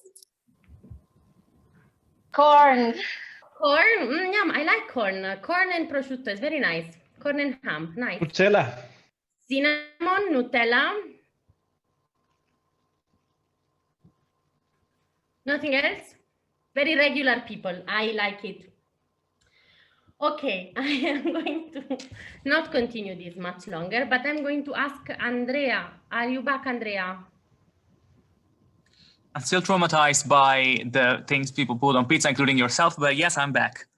Weirdest thing you put on pizza? Tell us the truth. The strongest dare I've ever made was to put fior di latte instead of mozzarella. No, come on. He's lying. We will find out the ugly truth one day. So, chorizo. What's chorizo? Chorizo. Like chorizo? Chorizo? Yes. Yes. Sorry, I still need to learn a bit of vocabulary, but keep them coming. Chorizo. No, chorizo is quite okay. So again, we came back. Yummy capers on no mozzarella is the best thing ever. But okay, I will now stop talking about food before. Oh my God, haggis on the pizza. You see, people are coming back. Haggis. Una, one day you need to make me try haggis on pizza, although I don't eat haggis, so I don't know how I will try it. But if anybody else has tried something weird, please come. Garlic. Okay. As people keep on telling us their weird pizza flavors, I can start telling you what's gonna happen next. So Andrea, this is why I wanted to check that this year is gonna ship you off to breakout rooms.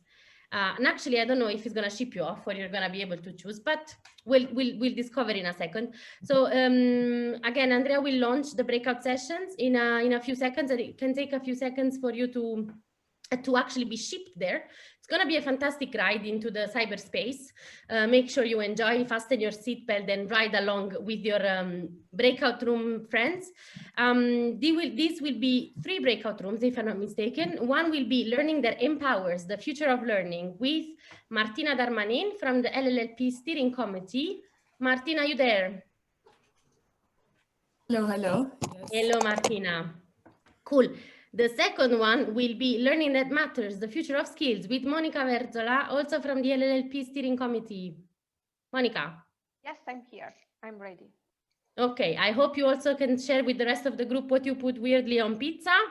And then the third group by John Harding from the LLLP Steering Committee will be Learning That Lasts, Sustainable Learning. John, you here?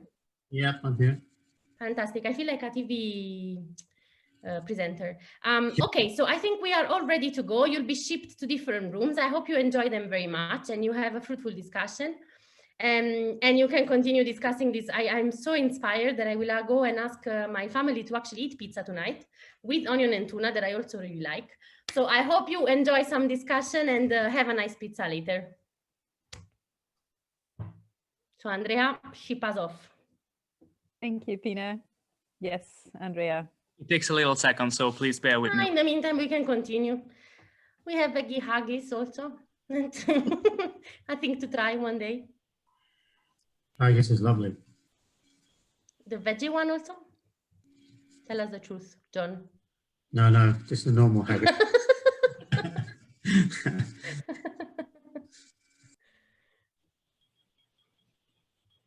Martina, what's your weirdest pizza flavor? I'm very boring in that regard. It's just like I mozzarella. challenge you to eat something weird and then let us know. In the A lot of LLM people debate consider it weird to put pineapple. I love pineapple on You pizza. do? I You love blue shouldn't cheese hear and that. honey on pizza. Perfect. Daisy, you're not alone. You have no reason. Thank God. Fun fact, kebab pizza is the most sold pizza in Sweden. Thank you, Stefan, for this information. It's really... Stefano, take this kebab with you, not in the put in the pizza. Valentina, some strong statements from you, huh? Stefano, yes. Rasmus, we have to ask Rasmus. That's Rasmus, it's here? Rasmus, your voice? I haven't seen him, but we can ask him at another time. Stefan, did you try it? Yes, of course. And with fries on top. It's amazing. Of course, the Germans are laughing. We just don't call it pizza, then, you know, the Italians can't get too Okay, offended. that makes sense. It makes sense. But I'm also very fascinated by Dora's pizza burek. I wonder how does it look like? I'm going to Google pizza burek to see how it looks like. Everybody is back. Yes, I can see that we have 60 participants with us. So I suppose that everybody has returned from the breakout rooms, at least those who still want to stay with us.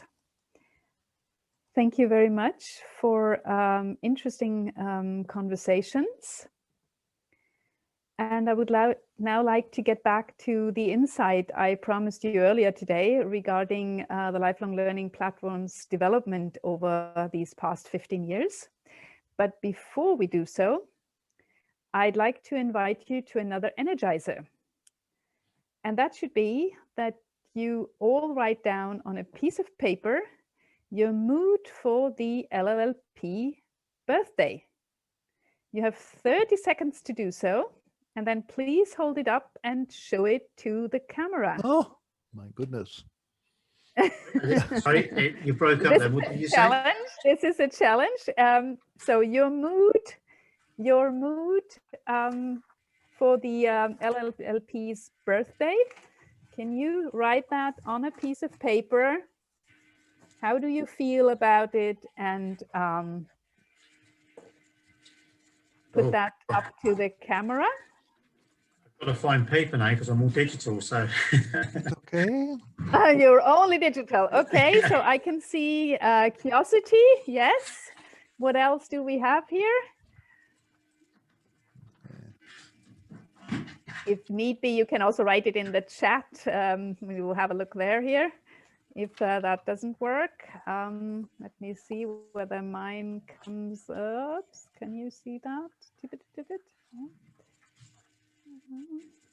I put it here. So, yes.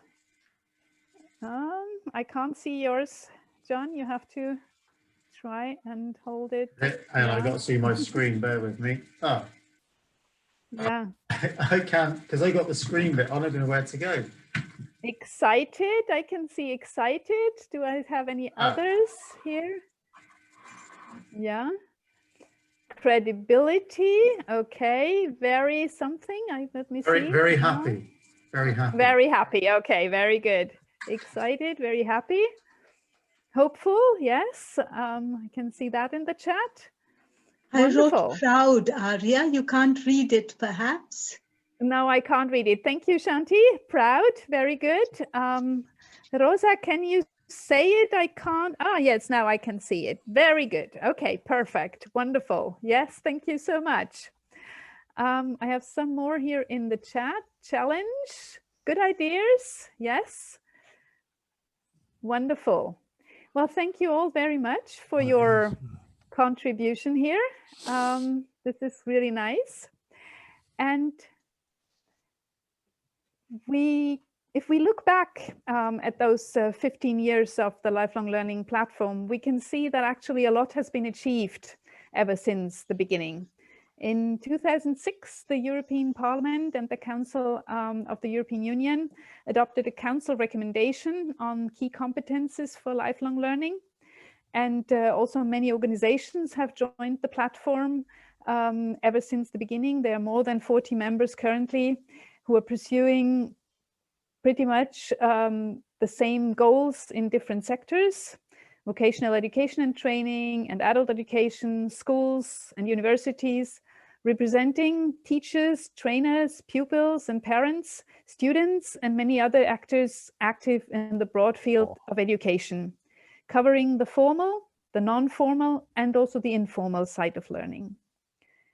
Cooperation and exchange to learn from each other and to develop new methodologies, find new solutions for existing problems, but also to tackle new challenges, have been driving factors in the work of the platform during these past 15 years. I now invite you to take your mobile phones or tablets or even on your computer, go on to menti.com, and Andrea will share his screen and he will show you a number that I will ask you to type in. Andrea, can you share your screen, please, and show us the number that we need to, thank you, that we need to type in. Okay, it is the 6158550. So if you are on menti.com on your mobile phones, yeah, menti.com on your mobile phones, then you type in the number 6158550, and you will see pop up questions. Yes, do I all have you there? It's also in the chat, so if you it seems it's not open, but okay, let me see.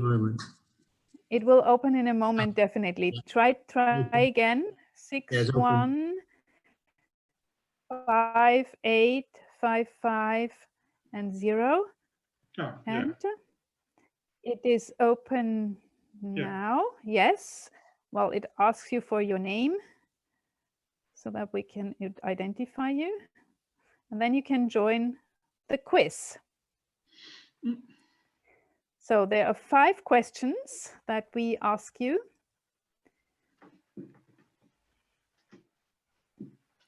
And if you are answering fast, you get more points. So when was the Lifelong Learning Platform founded?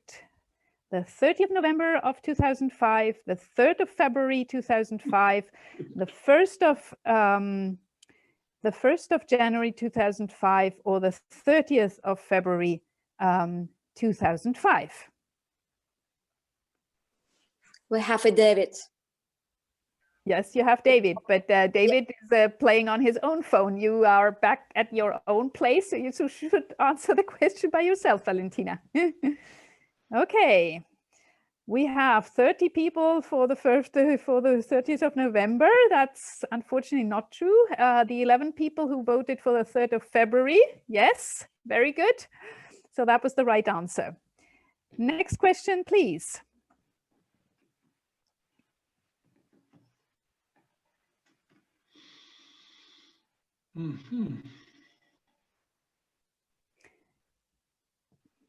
No, there should be another question.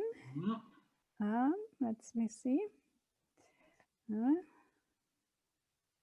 Where did the first GA take place? In a restaurant, in an auditorium, in a school, or in a park? Put in your answer now. In a restaurant, in an auditorium, in a school, or in a park? David should know. Yeah, well, he's not going to give it away. I mean, there's no cheating here, huh? Please. Because we've been together. We are not at school, right? We are not at school. David, we've been together there. Yes, 15 people got it right, in a restaurant. Thank you. Next question. So what was LLLP's original name? Was it USIS? Was it USIS LLL? Was it UTSIS LLL or was it UTSIS LLLP?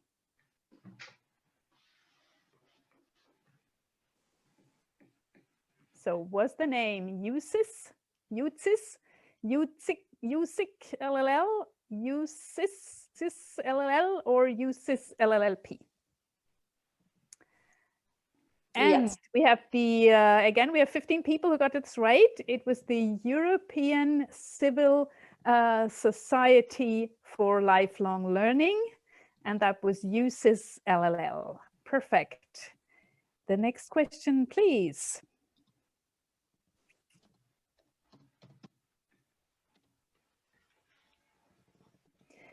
Who was not a president of the Lifelong Learning platform? Was it Gina Ebner, David Lopez, Luis Costa, or Rikena Chomaki?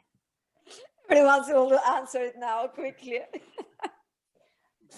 So who was not an LLP president? Yeah, be careful.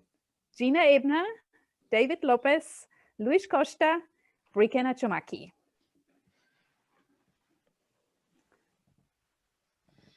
It's better if you ask, who was the first as a president? Okay, so 21 people got that right. Wonderful. Perfect. Thank you. So Rikena is our current director, and we're very happy about that. And she was not a president of LLLP. So what It was does an easy one. LLP stand for? Lifelong Learning Program, Limited Lumberjack Lobster and Potatoes, Lifelong Learning Platform, Long-lasting learning practice. I guess that's an easy one too for all of you who have been involved for some time. So what does the LLLP acronym stand for? Lifelong Learning Program, Limited Lumberjack? No, the 26 people had the correct answer. It's Lifelong Learning Platform. And we are going for the last, no, okay, we're already having our results.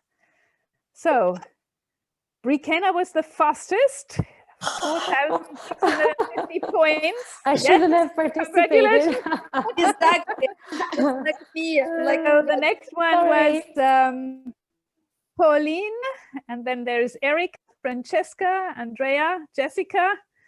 Oh, wow. And I'm under the first 10. This is great. This is great. Andrew is there too. So wonderful. Thank you so much. I hope you had a bit of fun. And then I would like to leave the floor, or rather the screen, to Una. Una, who is a vice president of the Lifelong Learning Platform, one of my colleagues at the steering committee, and she will guide you through the successes and the results over the past 15 years. And before we do so, I would like you to all open your microphones and join us by singing Happy Birthday to the Platform. Happy birthday! Happy birthday to the platform! Happy birthday to you! Happy Happy birthday to you! Happy Platform! Happy birthday! Lifelong Learning Platform! Happy birthday to you! Oh, look at the cake! Amazing cake! Andrea, Brigena, maybe we do have, the David there as a president, and Gina, maybe you took pictures with the cake. How we Photoshop them. So I don't know. It could be nice. Yes, we don't have the first president from Formal Solidar, but we do have 3 presidents already there. Maybe take a picture. Yes. Yeah. We will. Jumpy. It was Jumpy. Yes, David. Jumpy. Where is he? Yeah. We'll find him in the participants. No. He was not the first president, Jumpy. No, he was when we were just sitting in the round tables in our office. He was. He Yes. was in the For restaurant. 1 year. For 1 year. The For 1 restaurant. And we passed to Jean-Marie. Jean-Marc. Oh, Jean-Marc. Jean-Marie. Jean-Marc. Jean-Marc. The first president was Jean-Marc. Yes, after. All right. So thank you very much indeed. Thank you. Then let's move on to Una and the presentation of the successes and results of the past 15 years. Okay. Please. Okay, can you hear me? Okay, yeah? Yes. Yeah. Okay, well, thank you very much, Aya. Thank you, colleagues. It's with great pleasure that I take you through these few slides. I'm going to be very, very quick. It just occurred to me that I think we maybe needed somebody to lead the singing of Happy Birthday. It was a bit disjointed, but very good nevertheless. Anyway, you can see from this this graph on the screen that the European Memorandum on Lifelong Learning in 2002 is what really gave the platform a bit of a fillip to get started. As we heard in the quiz, and I'm afraid to say I got this one wrong, the first GA and the foundation was in 2005 in February. And if you look around the curves of this graph, you can see all the amazing things that have happened in the last 15 years. So we have the campaign for the status of European associations, which we joined in 2010, the Erasmus Coalition, working groups, the first LLL week in 2011, quite important landmark there, the launch of the interest group in 2015. I'm not going to go over everyone. The manifesto, we joined Civil Society Europe in 2015. The position paper on learning participation.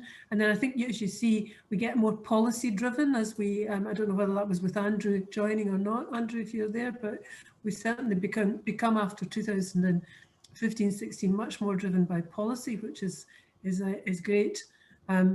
We've got the Erasmus times 10 campaign and so on, right until the position paper that we've just published and the European education area reaction that we've just published as well. So definitely moving through the creation of the organisation to campaigning, to a bit of guidance for decision makers and so on, into a very policy driven platform, which is fantastic because I think that's one of the areas that we are strongest in terms of education.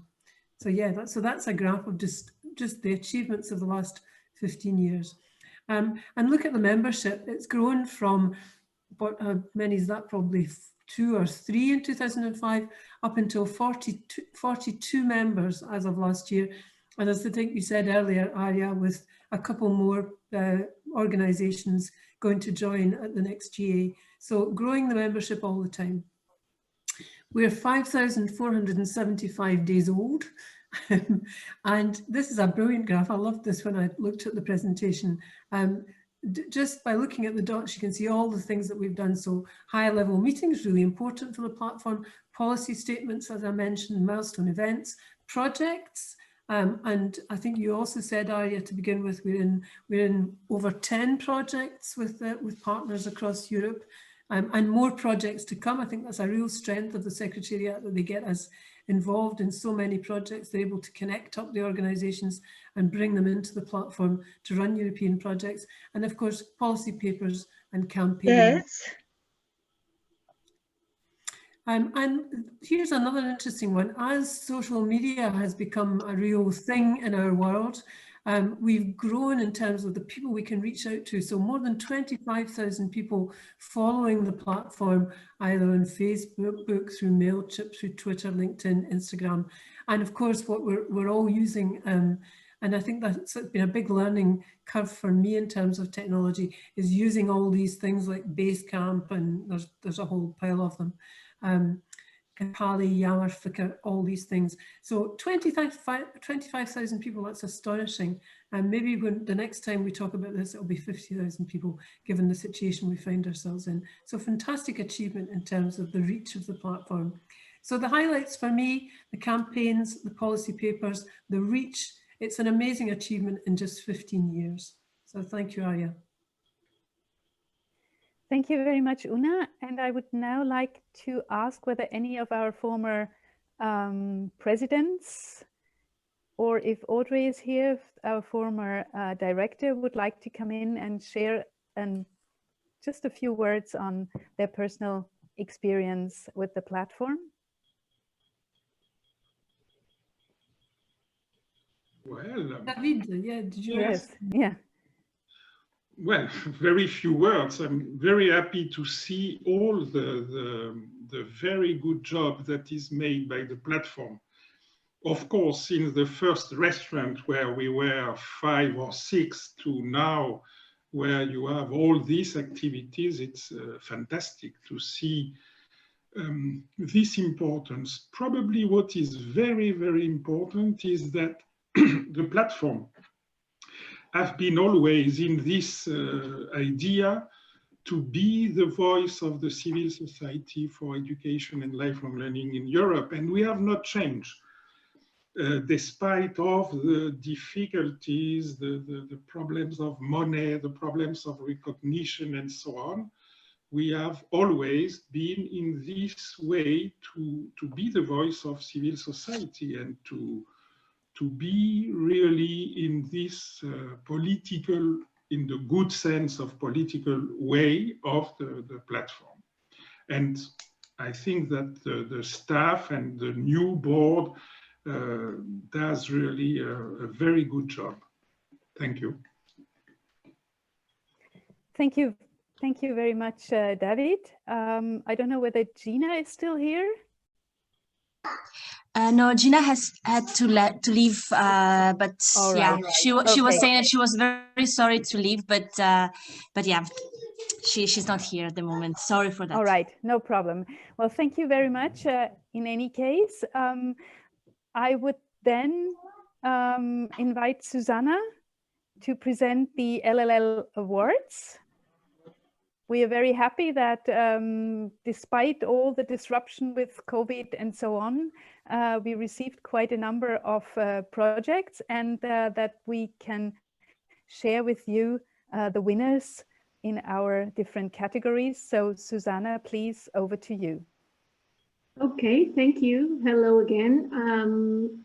So it's up to me to do a small energizer to start to kick off this discussion now, the presentation and the awards to the winners. So if you can take the screen share for a while, because I'm going to ask for something which would be nicer to see everyone. Okay, so I will ask everyone, or to those who can, to in the next 30 seconds to 1 minute to grab something to drink and show us what you are drinking. Just to give an example, I'm not sure if you know what I have here. Can you see it? So it's Porto wine. Porto. Yes, we can see. So I can't wait to see what you are grabbing in the next 30 seconds, and then we can continue. So the clock is ticking. What do you have there, Haria? I'm afraid it's very prosaic. It's tea. Okay.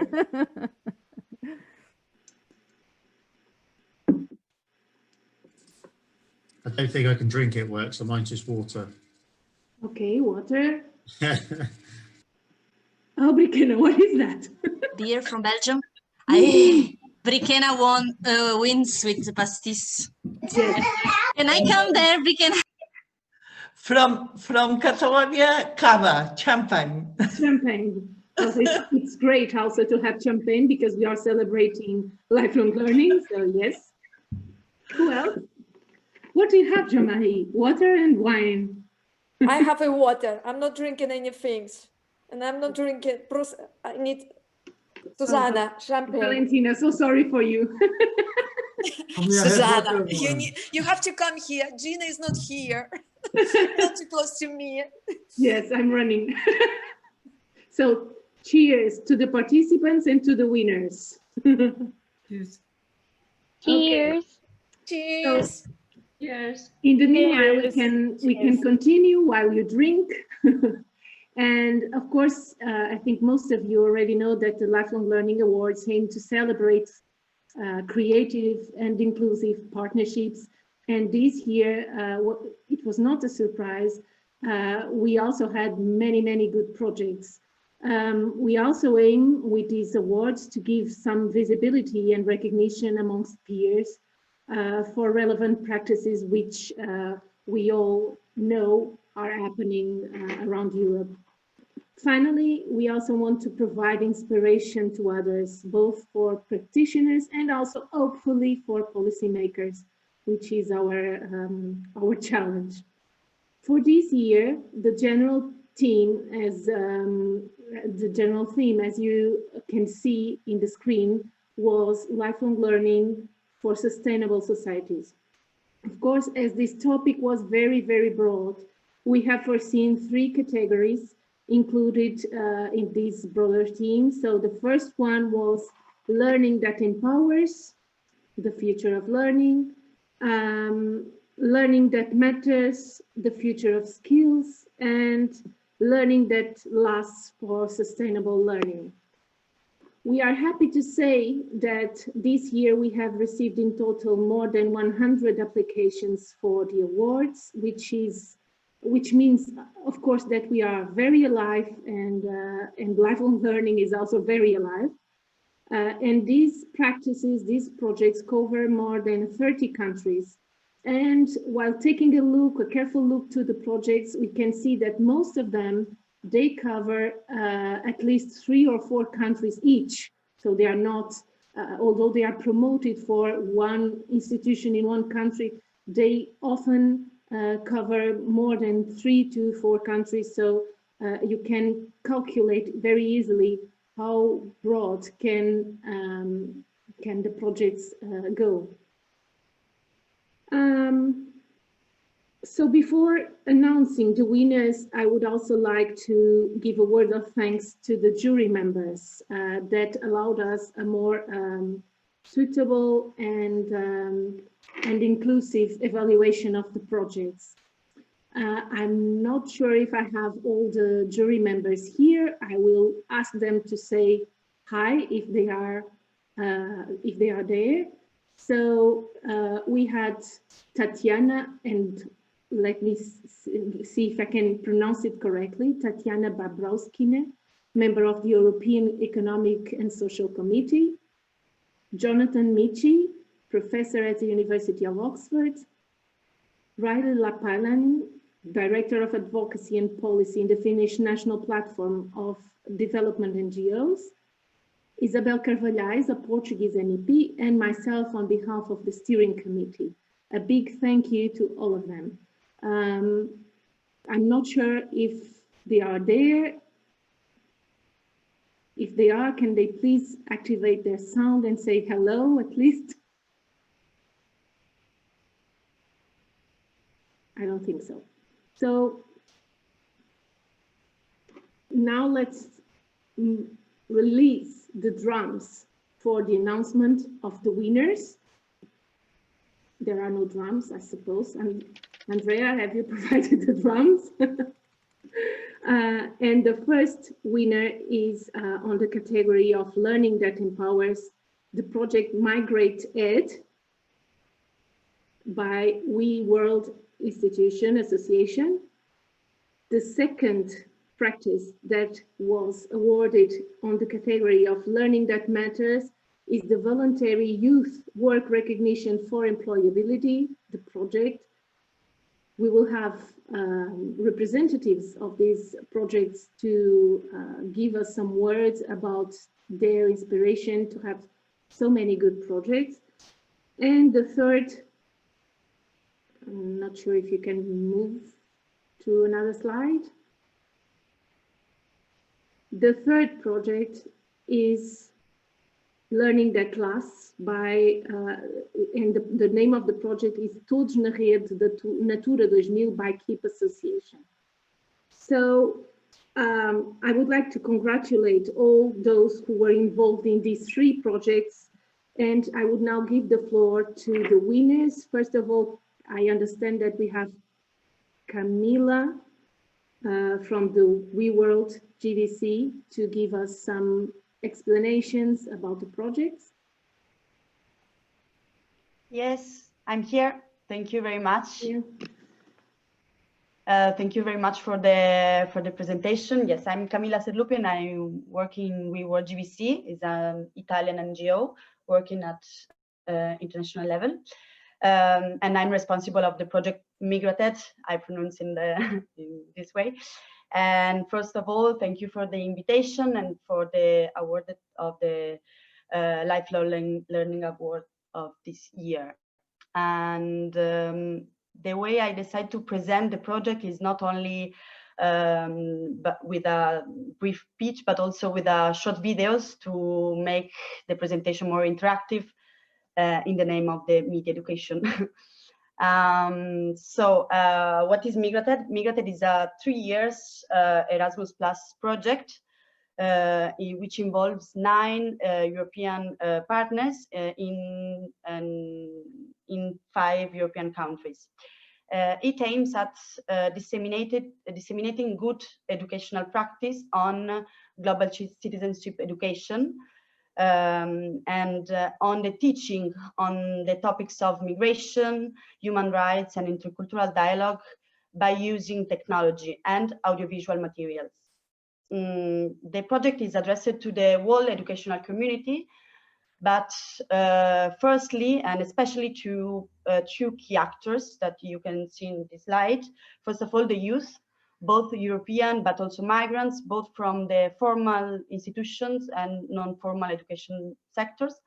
Within the project, we have developed some workshops on media literacy, and we have actively involved youth to create participatory videos as audiovisual materials to create, to raise awareness among citizenship on this topic.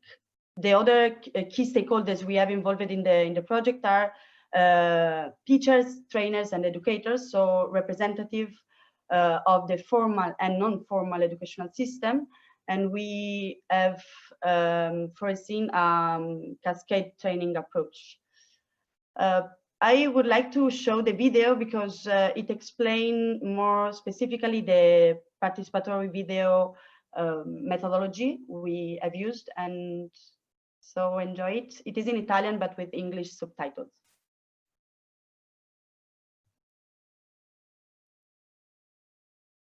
Scuole e comunità educative bolognesi, il progetto Migrated ha realizzato alcuni video partecipativi parlando di diversità ed identità, di diritti umani e di migrazioni. Il lockdown, alla fine di febbraio 2020, non ha interrotto le attività, ma ci ha costretto a lavorare in modo diverso. Abbiamo dovuto reinventare le nostre pratiche educative, utilizzando smartphone e PC, accogliendo la difficile sfida di stimolare, anche a distanza, la partecipazione attiva dei ragazzi. Una vera e propria videochiamata. Siamo partiti dalla loro esperienza e dalla particolarità del momento che stavano vivendo. In una classe del liceo Sabin, le mura di casa sono diventate allora la scenografia per rappresentare gli stereotipi di genere. Dai, lascia stare papà, che è appena tornato da lavoro. È stanco e deve riposare. E proprio a partire dall'idea di casa, i ragazzi del liceo Mattei hanno avuto modo di riflettere sull'immaginazione degli spazi urbani, su un'idea di comunità e città accoglienti. Che quando le persone si aiutano a vicenda, le differenze svaniscono e nessuno più è straniero. Nella comunità educativa per minori Towanda, alcune ragazze hanno deciso invece di lavorare collettivamente sulle proprie passioni e sulle proprie aspettative rispetto al futuro. Fate un po' coraggio e Insieme ai ragazzi dei gruppi socioeducativi XAPSA 2 abbiamo infine lavorato sull'idea di confine e sulla libertà di circolazione. Attraverso i video partecipativi, WeWorld, insieme ai partner del progetto Migrated, intende rendere i ragazzi protagonisti di una campagna di sensibilizzazione digitale per la promozione di una cultura dell'accoglienza e della condivisione in Italia, Grecia, Portogallo, Slovenia e Cipro.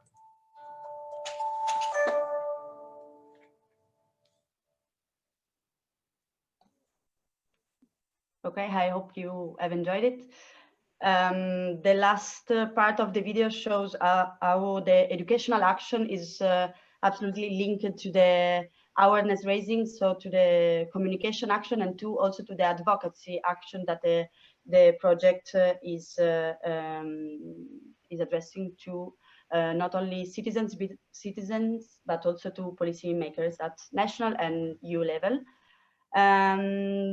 This second slide, with this second slide, I simply would like to to share with you that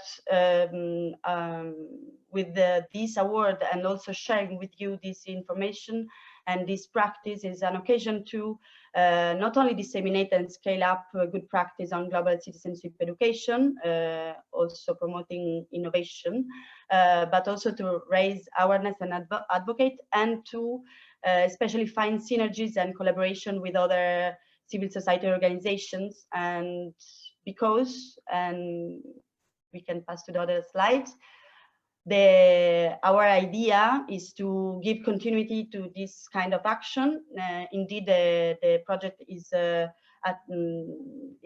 next to its end, so we would like to give continuity to the action involving media literacy activities, participatory videos, methodologies. So we have like a test learning methodology, but we would like to transfer to different contexts and to different target groups. So thank you very much, and I don't want to take other time. So thank you, Camila. So I would now give the floor very quickly to Diana from the Youth Clubs of Armenia. Please don't forget that you only have 3 minutes. I know it's a bit stressing, but try to keep straight to that. Yeah, hello again, everyone. Thank you, first of all, for this invitation and also for the award, which means a lot for us, for the team of the project. This is the name of the project is Voluntary Youth Work Recognition for Employability, which was developed by social and youth workers from Armenia. The applicant organization is from Armenia, but it has 12 partner organizations in 10 countries around Europe, and this is an Erasmus Plus capacity building in the field of youth project. And so by this project, we aim to increase the recognition of voluntary youth work and to, again, increase the employability of youth workers who are doing that on voluntary basis, and to become more employable, and their competencies obtained through youth work more validated and recognized. What's the lifelong learning dimension of our project? Actually, there are a lot, but I tried to put here a couple of points because, of course, as you mentioned, I can talk a lot about the project that you are passionate about. We advocate a lot for youth work, no matter paid or voluntary, but of course voluntary youth workers sometimes have this lack of self-recognition, social recognition, formal and political recognitions, and this project is aiming specifically that, because on European level there are lots of also recommendations and policies that are sometimes we are not implementing them, and we think that youth work brings competencies that matter, and once obtained, they are being used for life. For example, I can mention the soft skills which we gain through youth work and by youth work, and that the recognition of that kind of competencies and soft skills really empower young people to become lifelong learner also after being involved in youth work. What does this achievement mean for me and my team? Because we are a consortium, as I mentioned, from 10 countries. It was challenging, of course, to work and cooperate.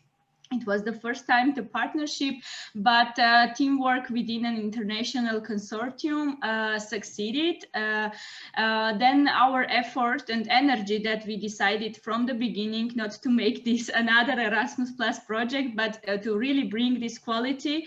We feel that it was recognized by this platform because it targets also this lifelong learning dimension. And the outputs and outcomes of the project can help others by reaching to more people. By saying the outputs and outcomes, I mean the recognition tools that were developed as a result of this project. That was our aim, because we have different European level general tools, but we decided to I'm sorry to interrupt you, but the 3 minutes have passed. Can you please conclude? Yeah, I'm concluding that they can be found on our website, and they target to bring a specificity of these kind of tools that we have. We also developed this Erasmus Plus International Volunteer Youth Awards, which unfortunately was cancelled because of the COVID pandemic, but we decided to still have that in person and not to switch that online. That's why it was moved to 2021. And also we want to bring this sustainability by having that Youth Work Award ceremony every year, and to celebrate and make youth work, especially voluntary youth work, more recognized and validated. That's it. Thank you very much. Thank you for being short also. Joanna from KEEP Association, I'm not sure if you are there. Yes, I'm here. Hello, Okay, everyone. welcome. Thank you very much. I'm very proud to win this award. I'm a collaborator of KEEP Association, and I designed this project to apply for a prize of Conservation Institute of Forests and Nature of Portugal. It was designed as a communication plan, and we want to design it for all kinds of education levels. We have different games to explain how do you preserve the Natura 2000 sites. So you have dominoes, Tangra, a book made by young people. We have also a map where you put the fauna and flora on the sites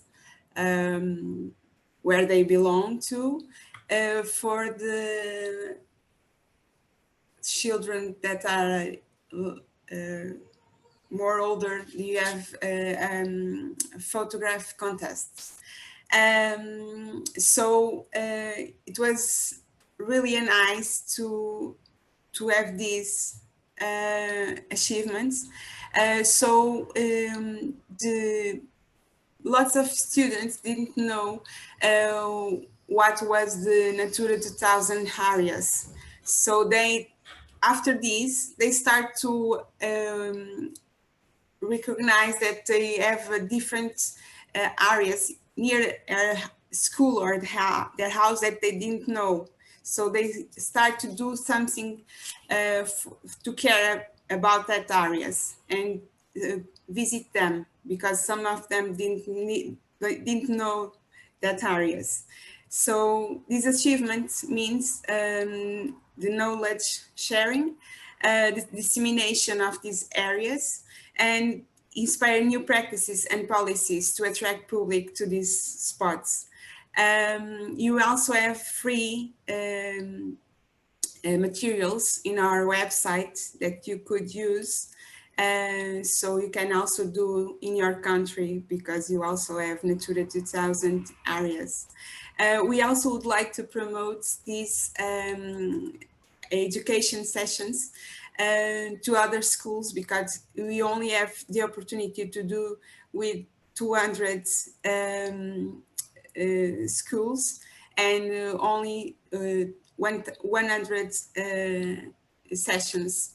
So we also would like to do, because of COVID, webinars with the other students and other teachers from Joanna, different areas. Can I ask you to conclude? Yes, I just concluded. Okay, you can also do the same as we did. You can visit our website. Perfect. Well, I have to say to all the participants that LLLP has already produced a web page where you can check these winners' projects and jump from our page to the projects pages. So I would really advise you to check LLLP awards for if you want to know more about these 3 projects in particular. Well, I would like to thank you all for presenting your projects, your initiatives. I would also like to give a final word to all the projects that have applied. the work that civil society is doing is most valuable and relevant for lifelong learning, I'm quite sure. So at the end, for the learners, of course, they are those who are benefiting from our work, from our efforts, and keep on doing the excellent job you are doing. Arya? Thank you very much for the presentation, Susanna. And of course, congratulations to all our winners. And thank you to everybody who participated in the competition. Lots of interesting ideas and practices that will hopefully inspire others. So we have heard Michael Teutsch today, who said, well, there are lots of good practices out there. Yes, there are. So please use all our possibilities to disseminate them and to inspire others. We will now do a bit of multitasking, seeing that we are running out of time. So I would invite the former steering committee members who are here. There is Jean-Marie, Luis, Edelberto, and so on. Could you please put in the chat the most important thing, the most important element that represents for you the lifelong learning platform? And I would, in the meantime, invite our moderators from the breakout rooms to summarize in one sentence the outcome of the discussions in their breakout rooms. So Martina Darmanyan, will you please present to us what does learning that empowers, the future of learning, mean to your group? Thank you. Arya, so basically there were multiple diverse opinions that came onto the floor, and all from different people with different experiences. One of the things that was important is sort of that learning that empowers requires not only there to be content specific learning, but that there's also a change in mentality and approach towards empowering learners. Another thing that is important is to keep in mind sort of all the inequalities that we're seeing right now. That should be the one motivation for us to really start working on this immediately. The longer that we're taking to focus on learning that empowers students, the more harmful the effects are going to be day to day, as they already are harmful enough as we see right now. The topics such as social mobility and access to education were brought up. There were many nice points that were brought up from Caroline, I think, who works within the private sector and gave us a nice overview of different learning methods and skills that they are trying to share with people within the labor market, to keep looking into personal development, because learning doesn't stop only within our institutions, but can continue also outside of that. We have a participant here joining us from Ecuador as well to give in her perspective on the topic, and it's all recorded, so you'll definitely see all the more specific details that were brought up that I might not have mentioned. But if anyone here is present and listening, please feel free to add on to what I just said. Thank you. Thank you very much, Martina. Then I would go on to the next group. That would be Learning That Matters, the Future of Skills. And that was moderated by another steering committee member, Monica Verzola. So please, Monica, can you take the floor? Yes, of course. Thank you to my breakout session colleagues for your thoughtful contributions. We definitely had some very fruitful exchanges, which is hard to summarize in just a sentence. However, we all agreed on the fact that a learning that matters is one that is actual or relevant for the learner, for the community. Therefore, following a tailored and holistic approach. We also learn and develop our skills thanks to our curiosity, creativity, and drive for self-development. Any learning matters and has to be recognized.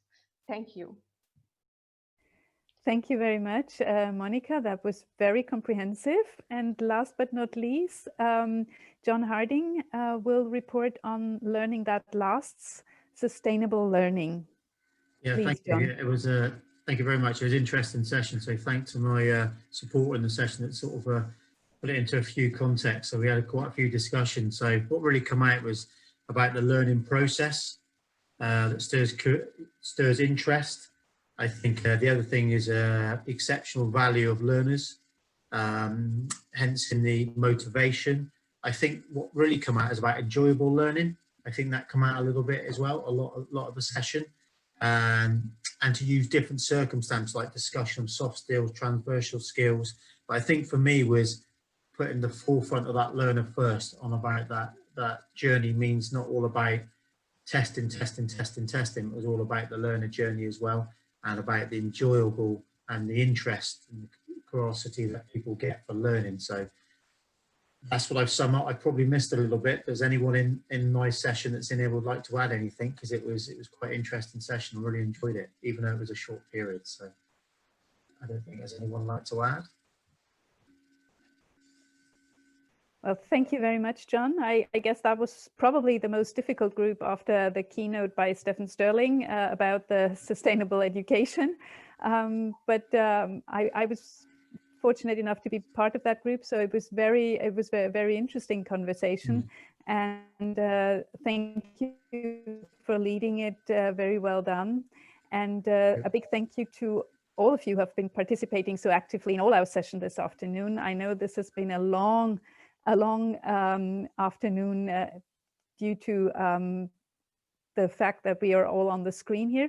I would like to pick up on what our former steering committee members have left for us here in the chat. I'm sorry we cannot give the floor to each of you, because then we'll probably be here still much longer, and it has already been a long day. So from Andras, we got the message about credibility and professionalism. Thank you very much. Yes, we are really trying. And our secretariat has done an amazing job in professionalizing the work of the platform. So a big thank you on this moment here. Edalberto says a network that challenges. Yes, it does. Absolutely. Thank you for that. I think we all profit from it by learning from each other, from what others are doing in their fields, and that also feeds into the work of everybody else. So I think that's one of the big advantages of the platform, to nourish ourselves from each other. Luis Costa leaves us with the expression of the open mind. That's definitely true as well. By getting to know other people's perspective, other organizations' perspective on the same issue, that opens your mind, that opens new possibilities and new ways of thinking and dealing. So Chris Harrison says, to talk together, plan together, work together remains at the core of LLLP, and as such reinforces the values we would all want in a healthy civil society. Thank you very much for that as well. Yes, we are trying to keep that up as good as we can. And it is a challenge in times of COVID for all of us. But I think given our very steep learning curve with digital devices, we have all managed to do so pretty well, even though we're all longing to go back to physical meetings and enjoying the coffee break together and not grabbing a coffee from our own machine and sitting with it in front of our screens.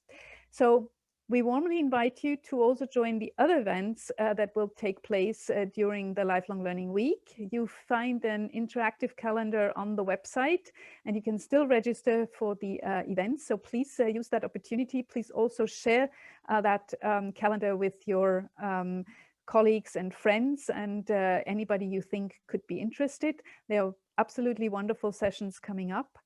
And yes, I would like to thank you all for being here with us today and hoping to see you at some of the other events. Thank you to all my colleagues on the steering committee who have all contributed to making this session today a success. And of course, to all the wonderful people in the background, our amazing secretariat that has made all this possible. So thank you very much to all of you. Goodbye, and hoping to see you at some other occasion. Thank you very much indeed. Thank you. Bye. Goodbye. Thank you. Thank you.